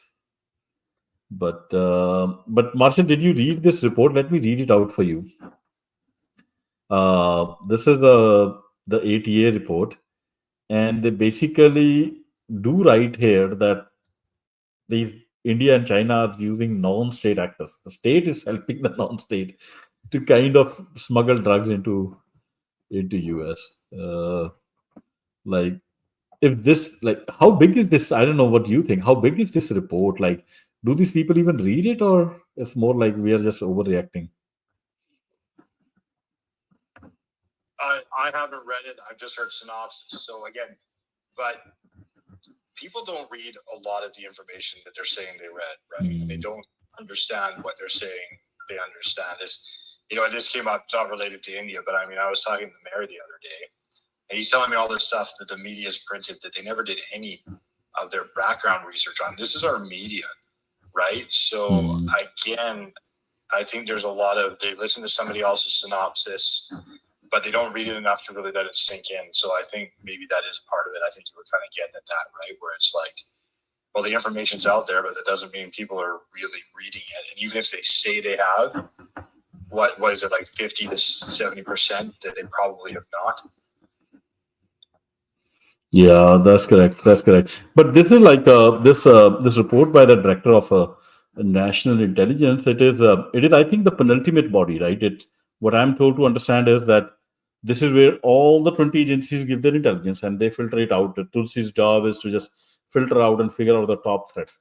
If that report is saying like your strategic partner, you know, is basically using non-state actors to supply, and they're blaming the state. They're not saying there's some rogue businessman. The report is clearly saying the state is aiding them. It's amazing that there's no political reaction. Go ahead, Coin. Yeah, I agree. I think it's stated so simply and so clearly that there can be no doubt what is going on. And that's why I'm finding it, because I was looking at even what the reaction is with, like, because obviously some Indian media have to report it. Like there's one which has got 2.1 million followers, and there was like just 2 likes and no comments. I can pop it up there. It's just outstanding. And yeah, I'm finding it really intriguing that there's zero conversation around this. No senator is opening his beak. No newspaper is writing about it. And I'll read this line, okay? This line is in the second paragraph on the forward of the report, the very forward, okay? And hats off to those intelligence officials. It seems like they basically came up with so much data that you had to put this there. You can't hide it. So here is the line, okay? The non-state groups are often enabled both directly and indirectly by state actors such as China and India as sources of precursors and equipment for drug traffickers. Basically, the Indian state is pumping drugs into America. So, what does that make India? What is India to America? I'm betting you tomorrow some senator will again make a claim on the floor. India is a strategic partner. The President Trump will still say India is my strategic partner. Like I'm like, have the whole American system gone schizophrenic? Like, and then Trump claims I call like I'm a fan of Trump, okay, but I'm like, where do they all this plain talk go? Even with the most plain talking president we ever had in our history, even him, he cannot criticize India after your DNI is telling you that, or your intelligence agencies are telling you. Even then, you will see even President Trump will, at the maximum, he'll be able to say is, US could, double the tariffs. But man, are we going to just double the tariffs on a country which is pumping drugs, whose state agencies are pumping drugs, and then you are going to do Indo-Pacific strategy with them? What Indo-Pacific strategy are we talking about here? Go ahead, Marshall. Quinn, did you have your hand up to speak, or was that still left? Oh, it was the leftover hand, but I'll just add quickly. You're 100% correct, Harjeet, and I think because fentanyl is extremely addictive, it's extremely devastating. Like I'm surprised that I didn't know jitta was fentanyl. That's a Punjabi word that's used for it, so that's a new for me as well. Again, I reiterated before, everyone needs to call it fentanyl, and the fact that America knows that to do business in India, it's highly bureaucratic. The government is involved in every particular leg. I know what they call Gujarat is meant to be like the golden state, right? That's where the oligarchs are. That's where the pharmaceutical drug companies are.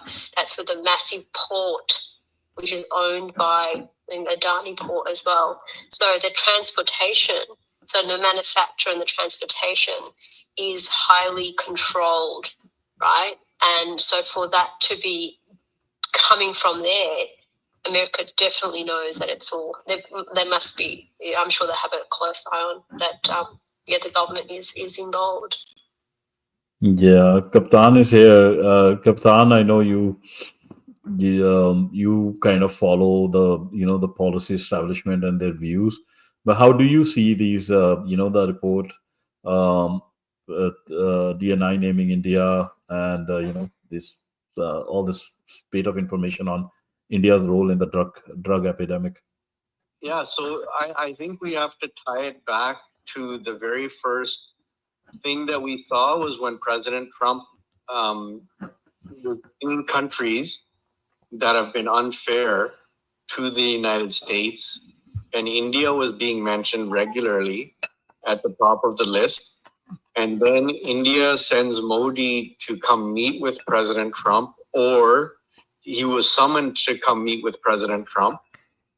And you saw how he was, and we did this whole space on that, how he was treated here.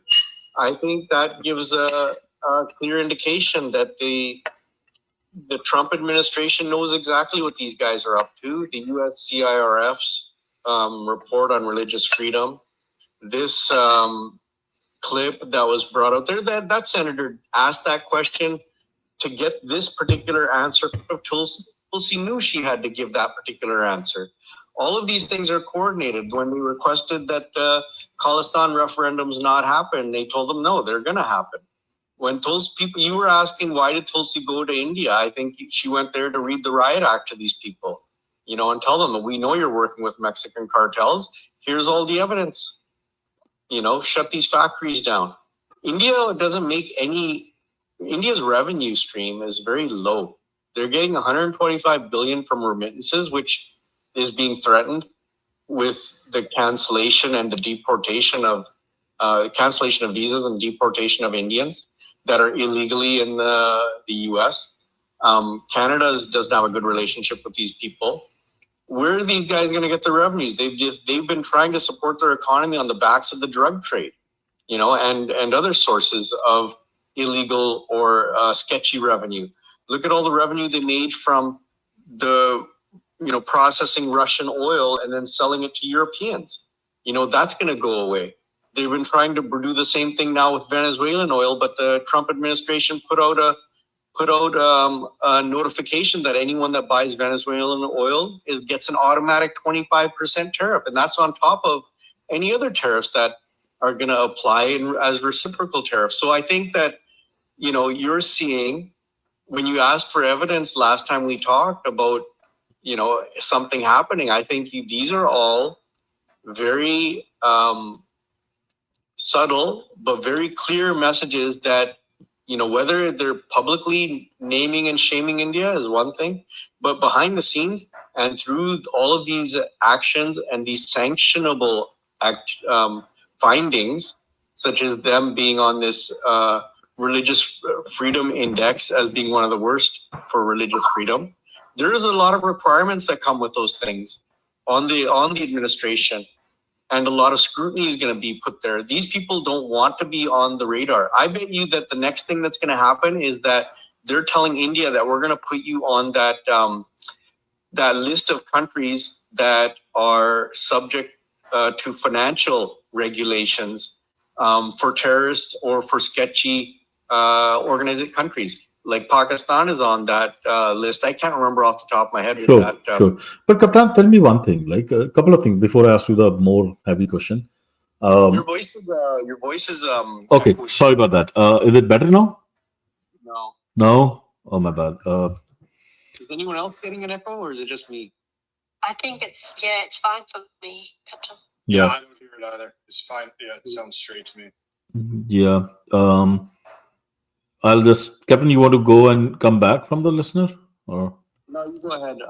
If my voice is fine, then that's fine. Your voice is fine. Yeah. So two questions. First question is this: why do you think there is no public? Why is the administration always so wary of doing it publicly? Like President Trump can, publicly insult Trudeau for or Canada, even the entire country, or Zelensky, or with the Prime Minister of UK. But when it comes to India, we never see that kind of public treatment meted out. It's always like, oh, it's closed door. Behind closed door, we have read them the riot act. Like, why is that so? That's my first question, and then I ask the second one. Why the difference between the treatment? I think you'll see that the Trump administration hasn't publicly criticized North Korea, China, Russia either. So I think that you see that a lot of these rogue actors, they're not actually criticizing, publicly the way that they might someone else. So I think yeah, that's fine. We can disagree on that, but I think the amount of things that are said against China and North Korea publicly by every Tom, Dick, and Harry in the administration is just I sometimes feel like they unfairly just name China for anything. I see what you. Okay, so this is the thing. China is a way more important country to the United States than India. Correct. What does India actually contribute? On the global scale, I think they're more bluster than they are anything else. So that is my question, right? That's my question. That actually you're actually making my question even more intriguing now, because you're right. I totally agree. China is way more important, but then why India always we are kind of almost afraid of our administration of naming India and shaming India publicly. I don't think they're afraid of them. I think that they don't want to push them too strongly into the camp of the Russian-China axis. I think that's the point. Got it. I think they don't want to push them into that Russia-China axis, because if you look on the world economy, there's two poles. There's one pole that's a Russia-China-led pole. Yeah. They're building institutions that are going to try and compete with Western institutions. If you look at the financial systems, so Europe's removed from the SWIFT system, but Russia said that even if you add our banks to the SWIFT system, we're building an alternative. Yeah. So tell me one thing, Captain. Do you think that Indian state looks at America as a neutral country, or it really looks at America as its biggest enemy? I think India looks at the United States as its golden goose to try and exploit as much as they can. Okay. I don't think that they look at the United States as a friend. They just look at it as something to exploit, because that's the Indian mentality, is to exploit something. It's like basically they're like trying to strip mine everything that they can. So anyone who's familiar with strip mining, will know that basically just means you go and exploit all the resources out of that particular soil or ground that you can, but you don't necessarily put anything back and rehabilitate it after you're done. You basically destroy everything. You're like, these people. Basically colonize America. No, not colonize. I'm talking about strip mining. They just want to extract as much money out of the U.S. in any way that they possibly can, whether that's selling. So colonization was also same thing, right? It was basically not for fun. It was for exploiting somebody. Yeah, colonization was, it was exploitive 100%. But at the same time, it was to take political control of that territory as well. I don't think they're looking to take political control was a necessity to actually be able to exploit. But the end goal was exploitation, right? It was not political control. Yeah, so they used that control to do the exploitation that they can. This isn't colonization, because colonization, I think, inherently involves political control. They're not going to have any political control here. They're just going to try and find every which way to scam the United States, which is in their culture and DNA. So political control, nowadays we have a fancy word for it. It's called influence. So I don't think so. Influence and political control are two different things. Okay, that's fine. Okay, so I agree. Now I understand your difference and what kind of mind. I think India looks at America from India is a theocratic civilizational state in its mindset. This is where you and I differ. In my understanding, the Indian state looks at itself not as a nation, not as a state. It looks at itself as a civilizational state, which is in eternal conflict with the Western civilization, which is the Christian state. In their view, this whole West is a Christian civilization. Okay, and in their view, ultimately the Sanatani, we are the oldest, the Hindus. we have to dominate everybody.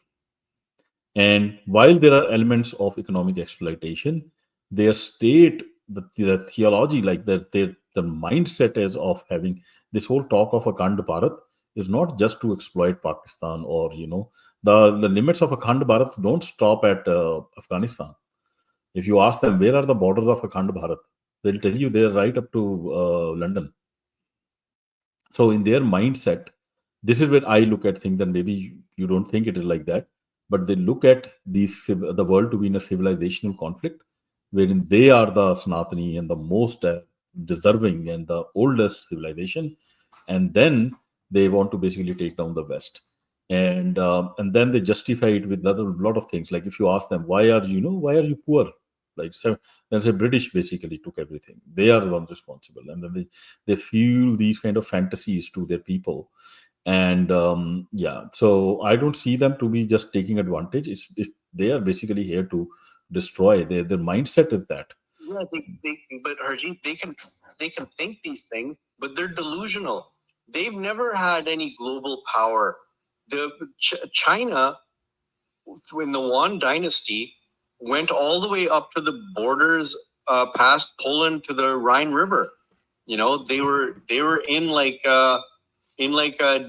German territory. They defeated the European powers, and there was a real fear that they were going to march on the Vatican.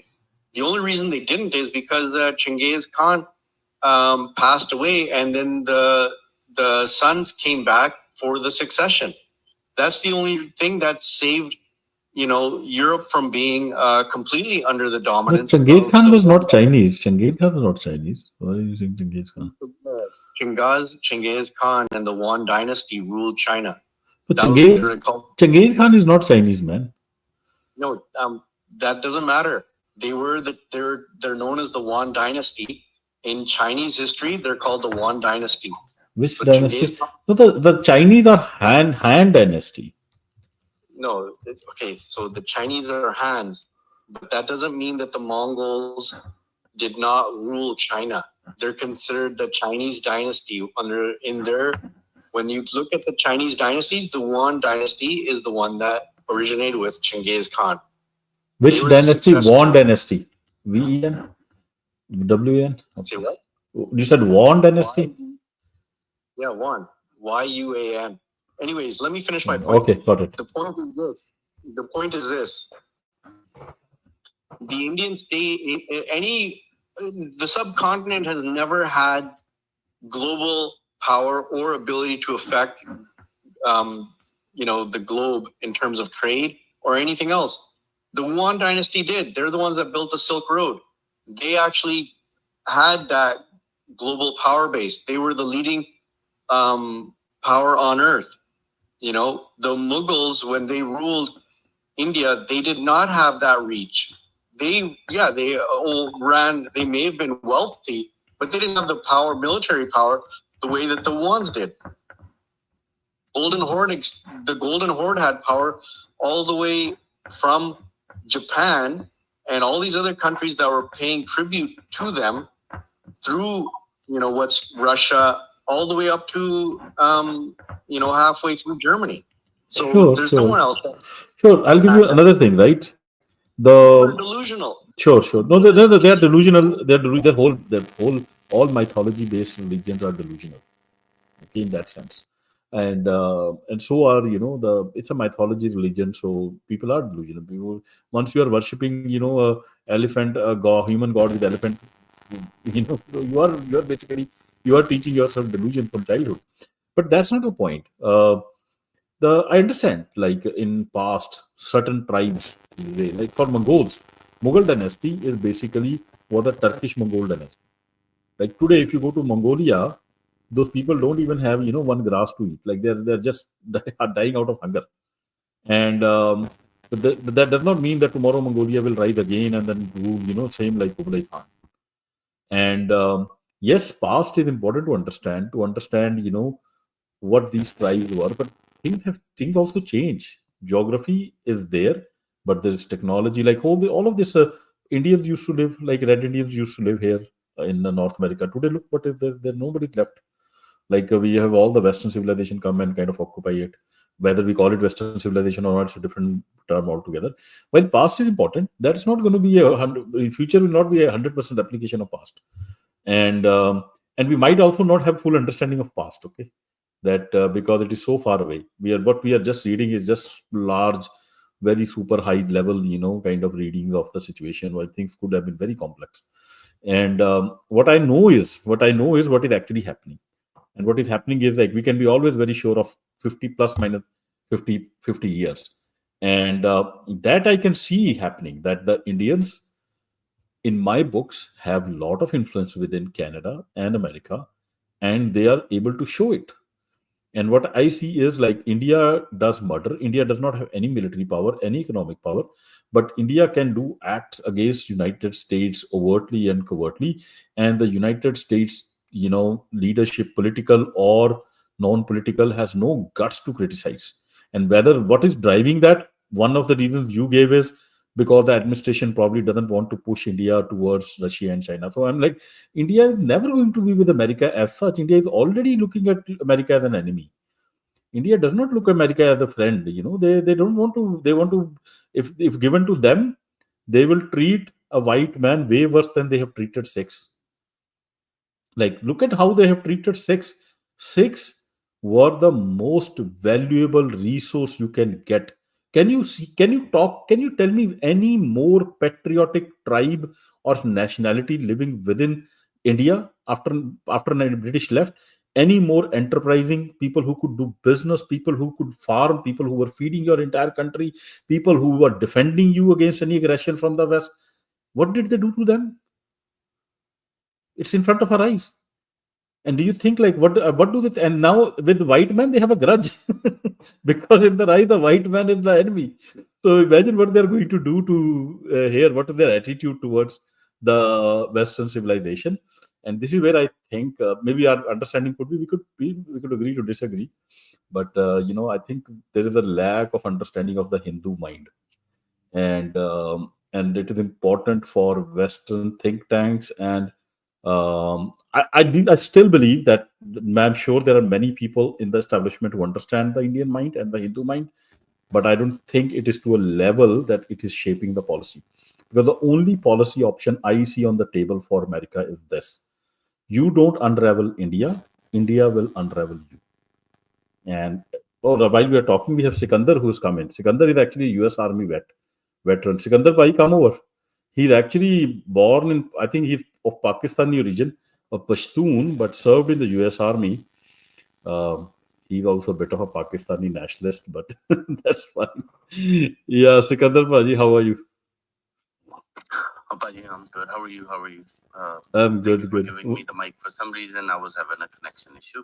I just wanted to come up one point, Dinata Paji. That was, I think, Captain was talking, who mentioned about one of the Chinese dynasty. Yes. And I believe he was referring to The Yuan which was dynasty. created. Yes, Yeah. that was created not by Genghis Khan, Kublai but Khan. it was by his son. Kublai Khan, yeah. Kublai Khan. Yeah. Yeah, and that was after the completion. I believe there was another Chinese dynasty. Yeah, it's Song very or recent. something Yuan like came around 1300 something, like Yeah, Lodi time so period, right? Song Yeah. dynasty after that was destroyed and Kublai Khan done it. So technically, Yeah, Genghis Khan wasn't the founder; it was his son. correct. Yeah, no, I was saying that that whole line was started by Chinggis Khan is the point. That's fine. That's fine. But I think Sikandar bhai, how I think we will get a unique perspective. Sorry, go ahead. One correction. I think also Kublai Khan was his grandson, not Yeah. Kublai Khan was his grandson. You're right. after Chinggis Khan. It was Ogadai Khan that was the emperor. Okay. Yeah, I had a mistake. Yeah, you're absolutely right. That was his grandson. Got it. Okay, we're going to have a very unique perspective with Sikandar brother being here. Okay, and I'll just with your permission, Sikandar, I'll give people some background about you, and because I think many of people here have not heard you in the past, and you can also add something. And if I say something wrong, Sikandar, to my knowledge, is I think Sikandar, you were born in Pakistan. Yes, I was born in Pakistan. Okay, you were born, and then you moved to US and you served in the US Army, I believe, right? Yes. Okay, perfect. Yeah, so you have basically, you're pretty much like me. Like I was, maybe I have lived more in India and then moved here. And so my understanding of Sikandar is, he is an American patriot as well as he loves Pakistan, and but he has a good understanding of the situation. He has his own view, obviously. On some points, I agree with him. On some points, I have no view, but he generally has a very informed view. But Sikandar, um, how do you see? What do you think that the Indian is there Indian state a threat to America in your view or not? Not really, frankly speaking, not really. I think US is on the driver's seat, if you ask me. As far as money, infrastructure, or other thing goes, they're on the driver's seats. And right now, as far as Indian state goes, well, basically what they call it, making a nation dependent upon someone, right? That's what US has done. US has done that to not only India, but other countries as well, even Europe entirely of it, So that's part of the geopolitical game. As far as there is a mindset in India who think they're superior and oh my God, we'll destroy them, and what's up, university folks. But the reality is otherwise. Uh, should India be threatened by the US? Absolutely. Any nation, matter of fact, when they go against the US or try to become their allies, should always fear the backlash. And this has been proven over and over in the past with a lot of nations. Not and this is not strictly based on India's role, but just look at it. Look at the allies. Usually, the people who suffer the most from the US is usually their allies. That's the reality. Sikandar, what do you think about this growing boneham between Russia, China, India, Pakistan?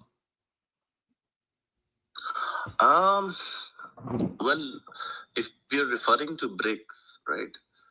BRICS actually came into existence to counter the West, right? So the right now, if you ask me, in my opinion, the person who's causing trouble in BRICS is India, and I think that's going to be a major role down the line. You will see that. I don't know how long it will take, but from what I see, the destruction causer in the BRICS is India. Got it. Because if you look at it in the past, right, recently in the past, the deal was that they'll do trades with each other's currency. So I'll use Russia as an example. I think Harjit Paji, you remember when the Russian foreign minister actually told India that we will no longer accept your rupees because it is just piling up and it's worth of paper for it, which we cannot use to start paying us either in the Chinese currency or in dollars. If you remember that was, I think, about a year and a half ago, something like that.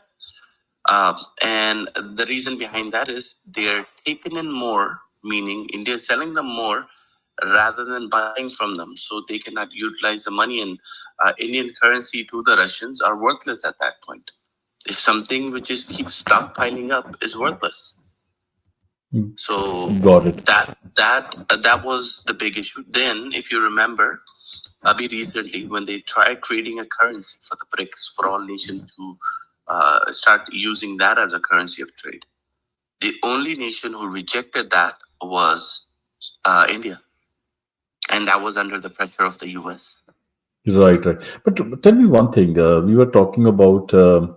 We were discussing India's role in the drug crisis. Okay, there is this new what you call annual threat assessment that comes from DNI, and they name that Indian state actually, not just non-state actors. That Indian state is supporting these non-state actors, and India is one of the biggest. India and China are one of the biggest sources of fentanyl precursors in America. So why do you think Indian state is doing that? Very, very, very critical. As always, Arjit Paji, you put me in a place where I could say a lot, but there are things that I shouldn't say because they could fire back. Look, every nation has their own interests that they play on, right? So China का तो जहाँ तक बात है, they play their game completely differently.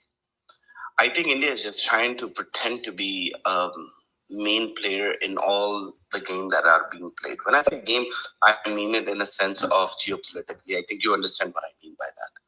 So I really, really cannot say much. Why are they doing it? Because I'm not that well informed. But I think the leading player in all this, at the end of the day, is China. अगर आप मुझसे पूछोगे India का क्या role है, कैसा है, I haven't looked much into this, frankly speaking. So I'll be lying to you. कि मेरी guess जो होगी. Got it.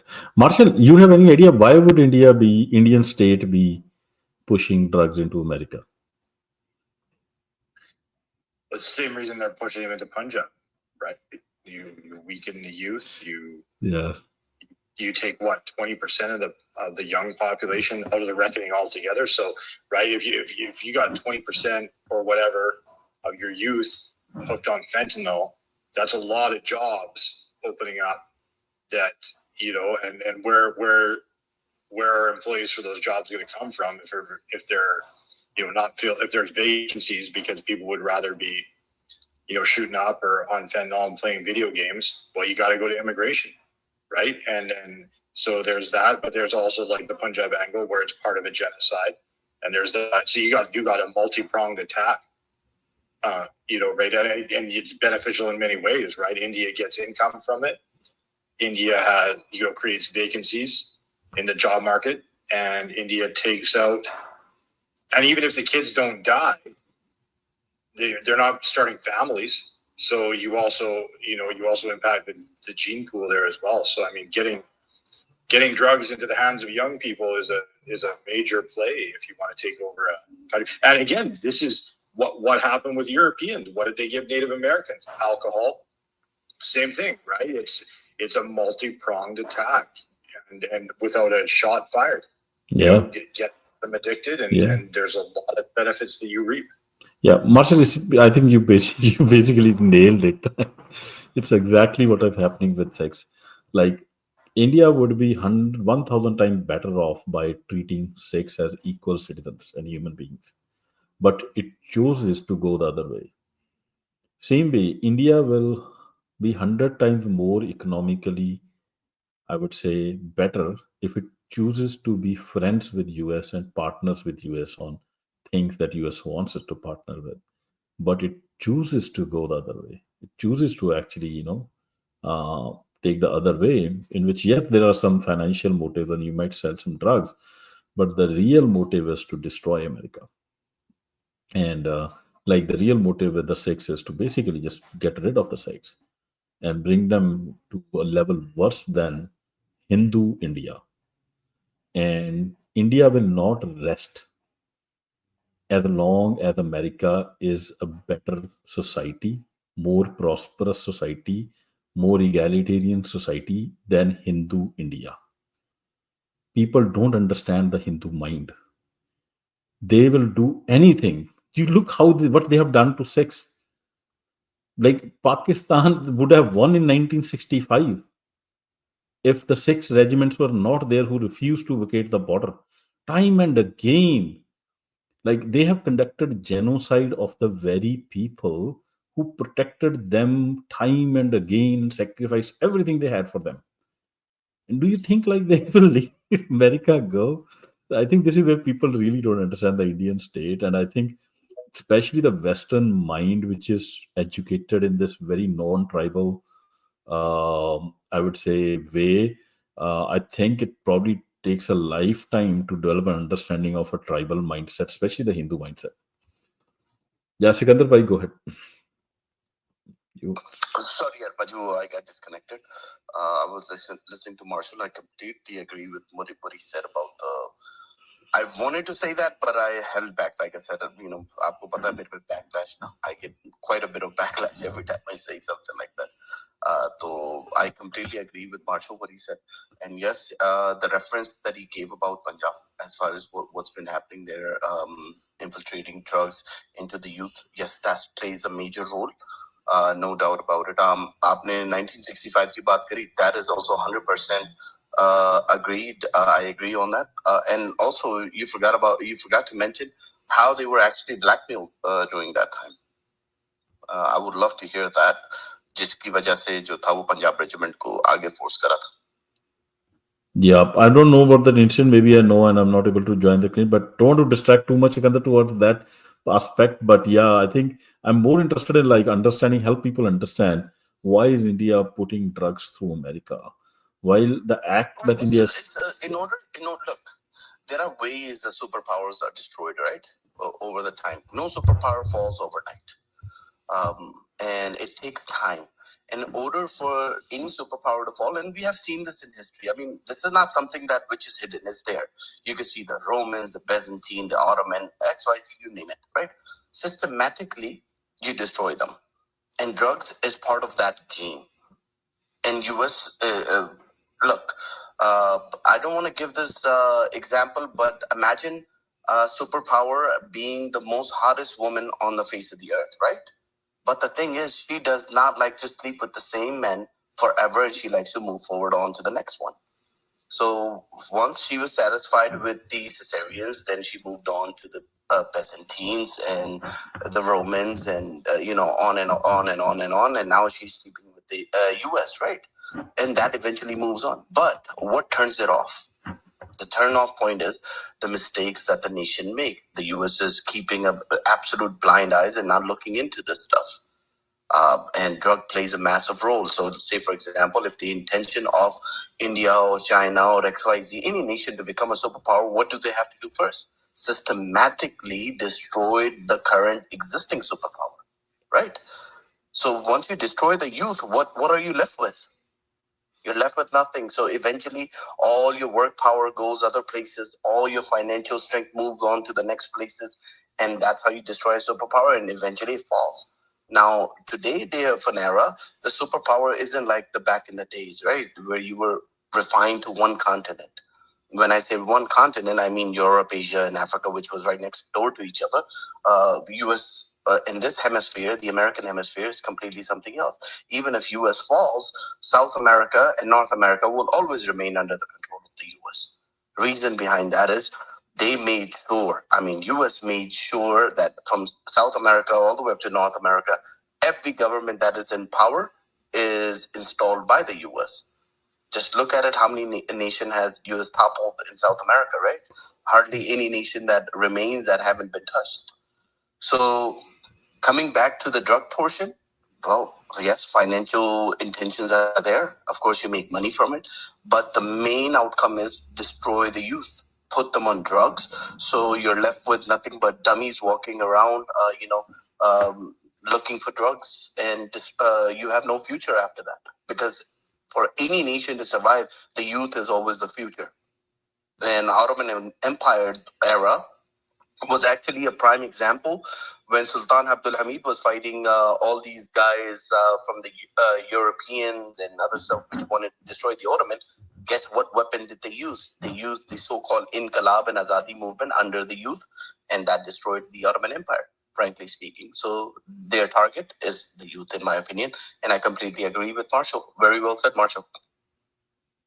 Oh, great. Yeah, this was very helpful, actually. Coin, go ahead. Yeah, I just wanted to agree with that point. Not only attacking the youth, but the authority of what are seen as democratic powerhouses in America and Canada. Our CMPs, when they were talking about India's links to criminal gangs, and the reason that they had come to a conclusion was as to why India was doing it, was to basically undermine Canada and to give an impression that it is a lawless society. So you have today, we know how narrative wars have been, I would say, used as a weapon, right, to infiltrate and indoctrinate people to even, I would say, not trust their own country. So, and then on top of that issue of fueling and drugs from a place where people aren't really, one, suspecting or two, calling out, right? So if they're going to call out India, and India has been labelled as a major drug hub for a little while now. I think we're sort of seeing a few articles written on it, but there's been crickets, like nothing's been said. So I think India has launched a very sinister attack, which isn't being articulated properly yet. And hopefully it is, because even the cyber attacks, India is a major player in what they call as cyber espionage, but they're all based in Delhi. Raw obviously uses, but other actors and state actors are utilizing this skill set basically to again undermine, bribe, espionage. It's all coming from India as well. Yeah, Sikandar Paji, thanks. They're very well said, Coin. But Sikandar Paji, you probably roam around a bit in the policy circles in Washington. Um, in your assessment, is the political establishment within America now has come to realize that India is actually an enemy and not a friend? Yeah, frankly speaking, Ajit Paji, my 2013 to 2016, when I was as one of the observer with the Secretary of State, right? That kind of policy was completely different compared to what it is now. Now it's mainly run by the so-called lobbyists who got placed in from the Israeli side. I don't want to jump more into that. It's going to be backlash. So there's quite a bit happening right now. There are some things happening which is even the US government which are doing, which is not in favor of the US itself. Now, coming back to your question as far as India from the friendly side to the enemy side, US doesn't see any nation as a friendly side, frankly speaking. Even though you're my ally, I will still look at you the wrong way. Pakistan is a prime example of that. Goad mein bitha ke, then you saw what happened to them, right? Whenever they want, they'll slap you with sanction. Whenever they want, they'll treat you like a toilet paper and flush you down. So, and this isn't the story only for the US, but for Pakistan, but this has been the story with every other ally, be it in South America, be it in the European hemisphere or in Africa. It's been quite the same with the US. US only looks at its policy. Now, do US currently looking at India as a friend? Oh, hell no, they're not. They're looking them as someone which they're going to use. And eventually, if India doesn't work according to the way US wants, they'll pull the plug, because financial sector of the India right now is actually backed by the Americans, if like it or not. They systematically have done exactly what they've done to the Soviet Union back in the Soviet Union era. The Wall Street and the bank infiltrated in, they control all the businesses, financial structure, and push come to shove, they pull the plug. And similarly here, why do you think that so many things that they have to stain as far as voting are concerned in the United Nations and other stuff, right? If you notice, that's starting to happen already. So there's quite a bit of pull that the US has on India, but India is also playing their game, which, frankly speaking, from geopolitical sense, I will say every nation does play a game. India right now is playing a hypocrite game, shall I say. They call it a friend, but they act like a foe. So, I don't know which aspect you want to look into it, but if you want, we could go deeper into it, though. I think there's a huge difference in America is not trying to destabilize India. America is not, sending drugs into India. If anything, correct. Currently, yeah. Right. No, never, even in the past. I remember, even when the height of Cold War, India was always against America. India is the country which voted the most against America. And still, India would get treated with kid gloves. You will have Indira Gandhi go treated as this, we have come, democracy. Rajiv Gandhi will go. And India used to have a terrible, terrible human rights record. It used to kill people. And then America will put some, resolutions in UN nations, and Russia will veto them. That game used to happen every second year, or every year, actually, not even second year. And so India has gotten away with the being America's enemy, while America still keeps kind of as if it's a one-sided love. While America, you are right, is very short, is always very transactional in its relationship, and is always trying to look at short term. It is just the nature of the society. But the fact is that India is not transaction. India is not looking at India is looking at America as an enemy from day one. And and America might look at it transactional, but if you are, is America really understanding India? Is a question. Like, does American establishment understand India, or is it like American establishment thinks that they have so much power, it doesn't matter whether we understand the Indian mindset or not? Ajit Paji, there is common sense stuff, right? When you're too powerful, when your defense budget is over $1 trillion, when you fight your war on other people's lands, right? You tend to become stubborn, and over the years you become even more stubborn, and that's been with the U.S. as well. They are becoming very stubborn and ignoring a lot of the red flags that they shouldn't ignore. For example, I'll give you this as an example that. How the heck did any country had the courage of coming doing assassination in a foreign land, right? They killed someone who's a Canadian citizen and killed someone who's an American citizen. That haven't happened in the past. Yes. Right. So that actually raised a massive red flag, and that's when the US started looking at India in a different way, if you ask me. Right? Maybe they're not openly saying it, but they damn sure are looking at it differently. No, I'll tell you, they are committing the same mistake that Canada committed when India bombed Air India 1 and 2. Okay. And I'll tell you why. Like, you might say I'm reading too much, but these words are important. These are not small reports. Like, if people writing those, sometimes those words give away the mindset. So, and we're talking about the US CIRF report, right? So I read that report, and here it is open in front of me. Let me share it on my screen, people who can watch it on the. While everybody is happy, I'm fine that they are saying transnational repression, and they have named like India has been trying to kill. They have first time asked for, they have named, okay, have some sanctions against raw. So they name an agency now. Okay, great, all good marks, USCIRF. But this is where they lose all the plot. This is where the fatal error is.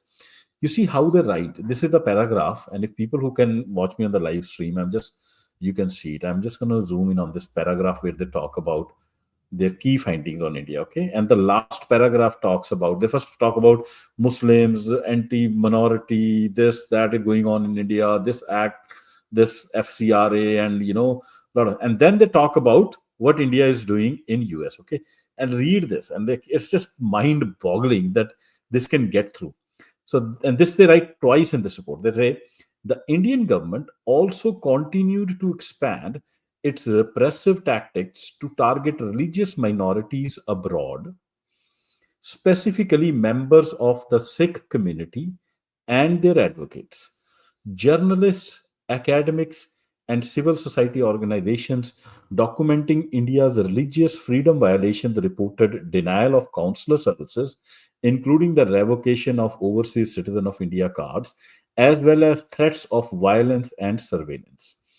International reporting and intelligence from the Canadian government corroborated allegations linking an official in the India Research and Analysis Wing and 6 diplomats to the 2023 assassination attempt of an American Sikh activist in New York. Okay, this is the only time they use the word American Sikh. Otherwise, everywhere when you read it, it talks about the Sikhs being under attack. The viewpoint is not that an American citizen is being targeted on the American soil. The viewpoint is India is targeting Sikhs.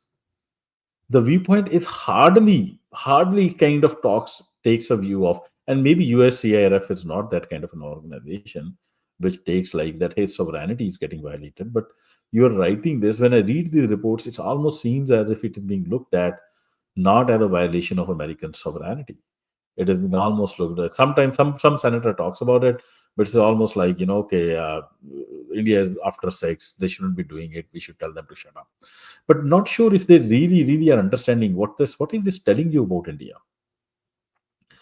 Is India just looking to target sex? No, India is basically saying we are powerful enough to come and target anybody who comes after us. Today we have enough influence within America to get away with it. And now they're pumping drugs. They're telling you what their real intentions are towards America. And now they're saying we have enough power to do all these acts and get away with it. So it's just kind of mind-boggling when I read this. Like, why is it not written as if that an American is being targeted on American soil? Sikh, he's accidentally a Sikh, but all the story everywhere it comes, whether in the newspaper is a Sikh activist, fine man, he's a Sikh, but what? Like he's an American, like your American is like I like why does that never come out? It kind of reminds me of the same way when the Air India 182, you read like it seemed like entire Canada thought it is not Canadians who died. It's some Hindu Indians who died, but Sikhs killed them and blah blah blah. So me, it smacks of that. Maybe I'm a bit too critical, but yeah, that's fine. I want to wake people up, so I'm allowed that. I'm trying to sigh off the American national security establishment and say, guys, wake up if you've not woken up already. At least your politicians have not woken up. That I know. Yeah, Scarface, go ahead. Scarf 4097. Generally, you have good points. Do you have anything to add?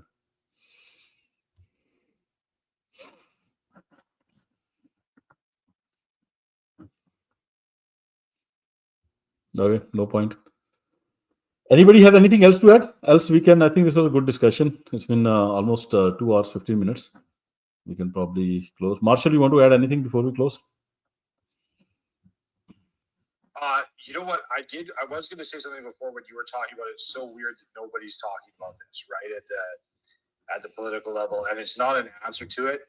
But I mean, this is a recurring theme I've seen, and again, it's only been 4 months, but it's a recurring theme that all these outrageous things that India does, they come out into the public, and this happens in Canada, right? So I'm looking at it from the Canadian angle, but nobody talks about the Air India bombing outside of our circles, and nobody talks about this unprecedented RCMP report. Yeah, that came out. And, India's freaking dangerous. Like they outright said it. They're like, we don't do this. Canadians have to be careful. This is a situation.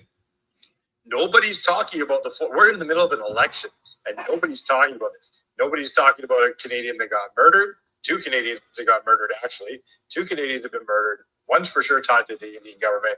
The other one is tied to the Indian government, and we all know it, but nobody's said it. And then we have a foreign interference report that places India second, and a very harmful second. I think in terms of actual harm and interference, India would be first in interference in Canada, right? Yeah. But the official report puts it at second. So we're not talking about the unprecedented RCMP report. No media is. We're not talking about Air India. We're not talking about Nidra getting assassinated. We're not talking about India in the foreign interference report. We're just not talking about India. And same thing in the United States, right? And we have an election going on, and we're not talking about this. I read an article in the CBC, and it's talking about American foreign interference of all things. Right? I'm like, okay, there can be a case made for that, but again, as far as harm goes, so they talked about America, and then they mentioned Russia and China, and India wasn't even mentioned. Correct. And this is the BBC, right? So our national tax-funded broadcaster, for some reason, decides that they're not going to mention India at all. So it's just a point. Marshall, I'll tell you why. You have to go look at the BBC website and look at how many Indians work in that office. Okay. And now that you know how the Hindu mind and Indian mind works, you will understand why it is not mentioned. There are elements of influence and power that people don't recognize for some reason, because just the Western mind it just doesn't understand the Indian mindset. And you'll be surprised how people act in those positions, plus other means as well. Sorry, I didn't want to interrupt you, but this is something like, if you actually go, take out any major newspaper, see what is this, how much of their staff is Indian. Look at any university, academia, think tank. Look at all the venture capitalists. Look at all these, your finance sector where major money is. Look at tech where major money and power is. You see how many Indians are there. So it's kind of, who has more power? Like once the Prime Minister of Canada stood up in the parliament and said our country is under attack, he was made to lose his seat. He was made to go on back foot. And I'm seeing all this as just amazing.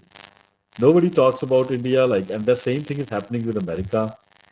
It's an underestimated, overlooked threat, and probably the most dangerous threat that America is facing in my books, because they don't even acknowledge it.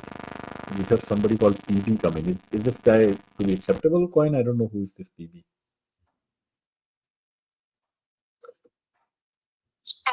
Yeah, I just wanted to just add quickly that I don't think any sort of minor party, like for example, Jagmeet Singh has faced unprecedented attack against him as a minor party leader, right? From everything to him being jailed to, thrown off in every element. Now, he has been one of the very few leaders to run for that RSS and to want to declare that as a terror organisation. He's been very vocal about Sikh genocide. He's been very vocal about calling out the Indian government, particularly the assassination of a Canadian citizen has been committed. So he has, it's almost been like a priority for the Indian government to get rid of someone that's so vocal. And really interesting for that BBC, I noticed that there are some really good BBC reporters of Indian origin. They get harassed, get threats and rape threats from these Indian states when they do. And in other countries as well, like you had a Times reporter had to go to hiding in Australia. There was about she was sent home, and she also received a lot of threats. So you do have, I would say, probably sort of maybe disconnected or diaspora, who are not Indians, right? Just happen to be of Indian background. So it's an interesting phenomenon, but I do understand what you're trying to say, Ajit. You've got to look at, because there has been a capture of the media, and that was happening in Canada back in the 80s. I think came across some footage which was linked to the Erinja case, where back then journalists were offered from the Indian government, and this is on record, where they said that they were offered $10,000 in a suitcase. And to put it into context, $10,000 back then, the annual wage of a Canadian was about $26,000. So that's the extent that if the Indian government back then was giving, $10,000, we have no idea now with cryptocurrency and other means of how people get paid. Because we've seen some pretty shocking analysis of it's getting a little bit better, but I think originally we saw some really shocking reporting, which pretty much echoed, I would say, Indian government propaganda. So there really needs to be a really hard look at all that. They've had the foreign investigation, inquiry. There were, 52 plus whatever recommendations.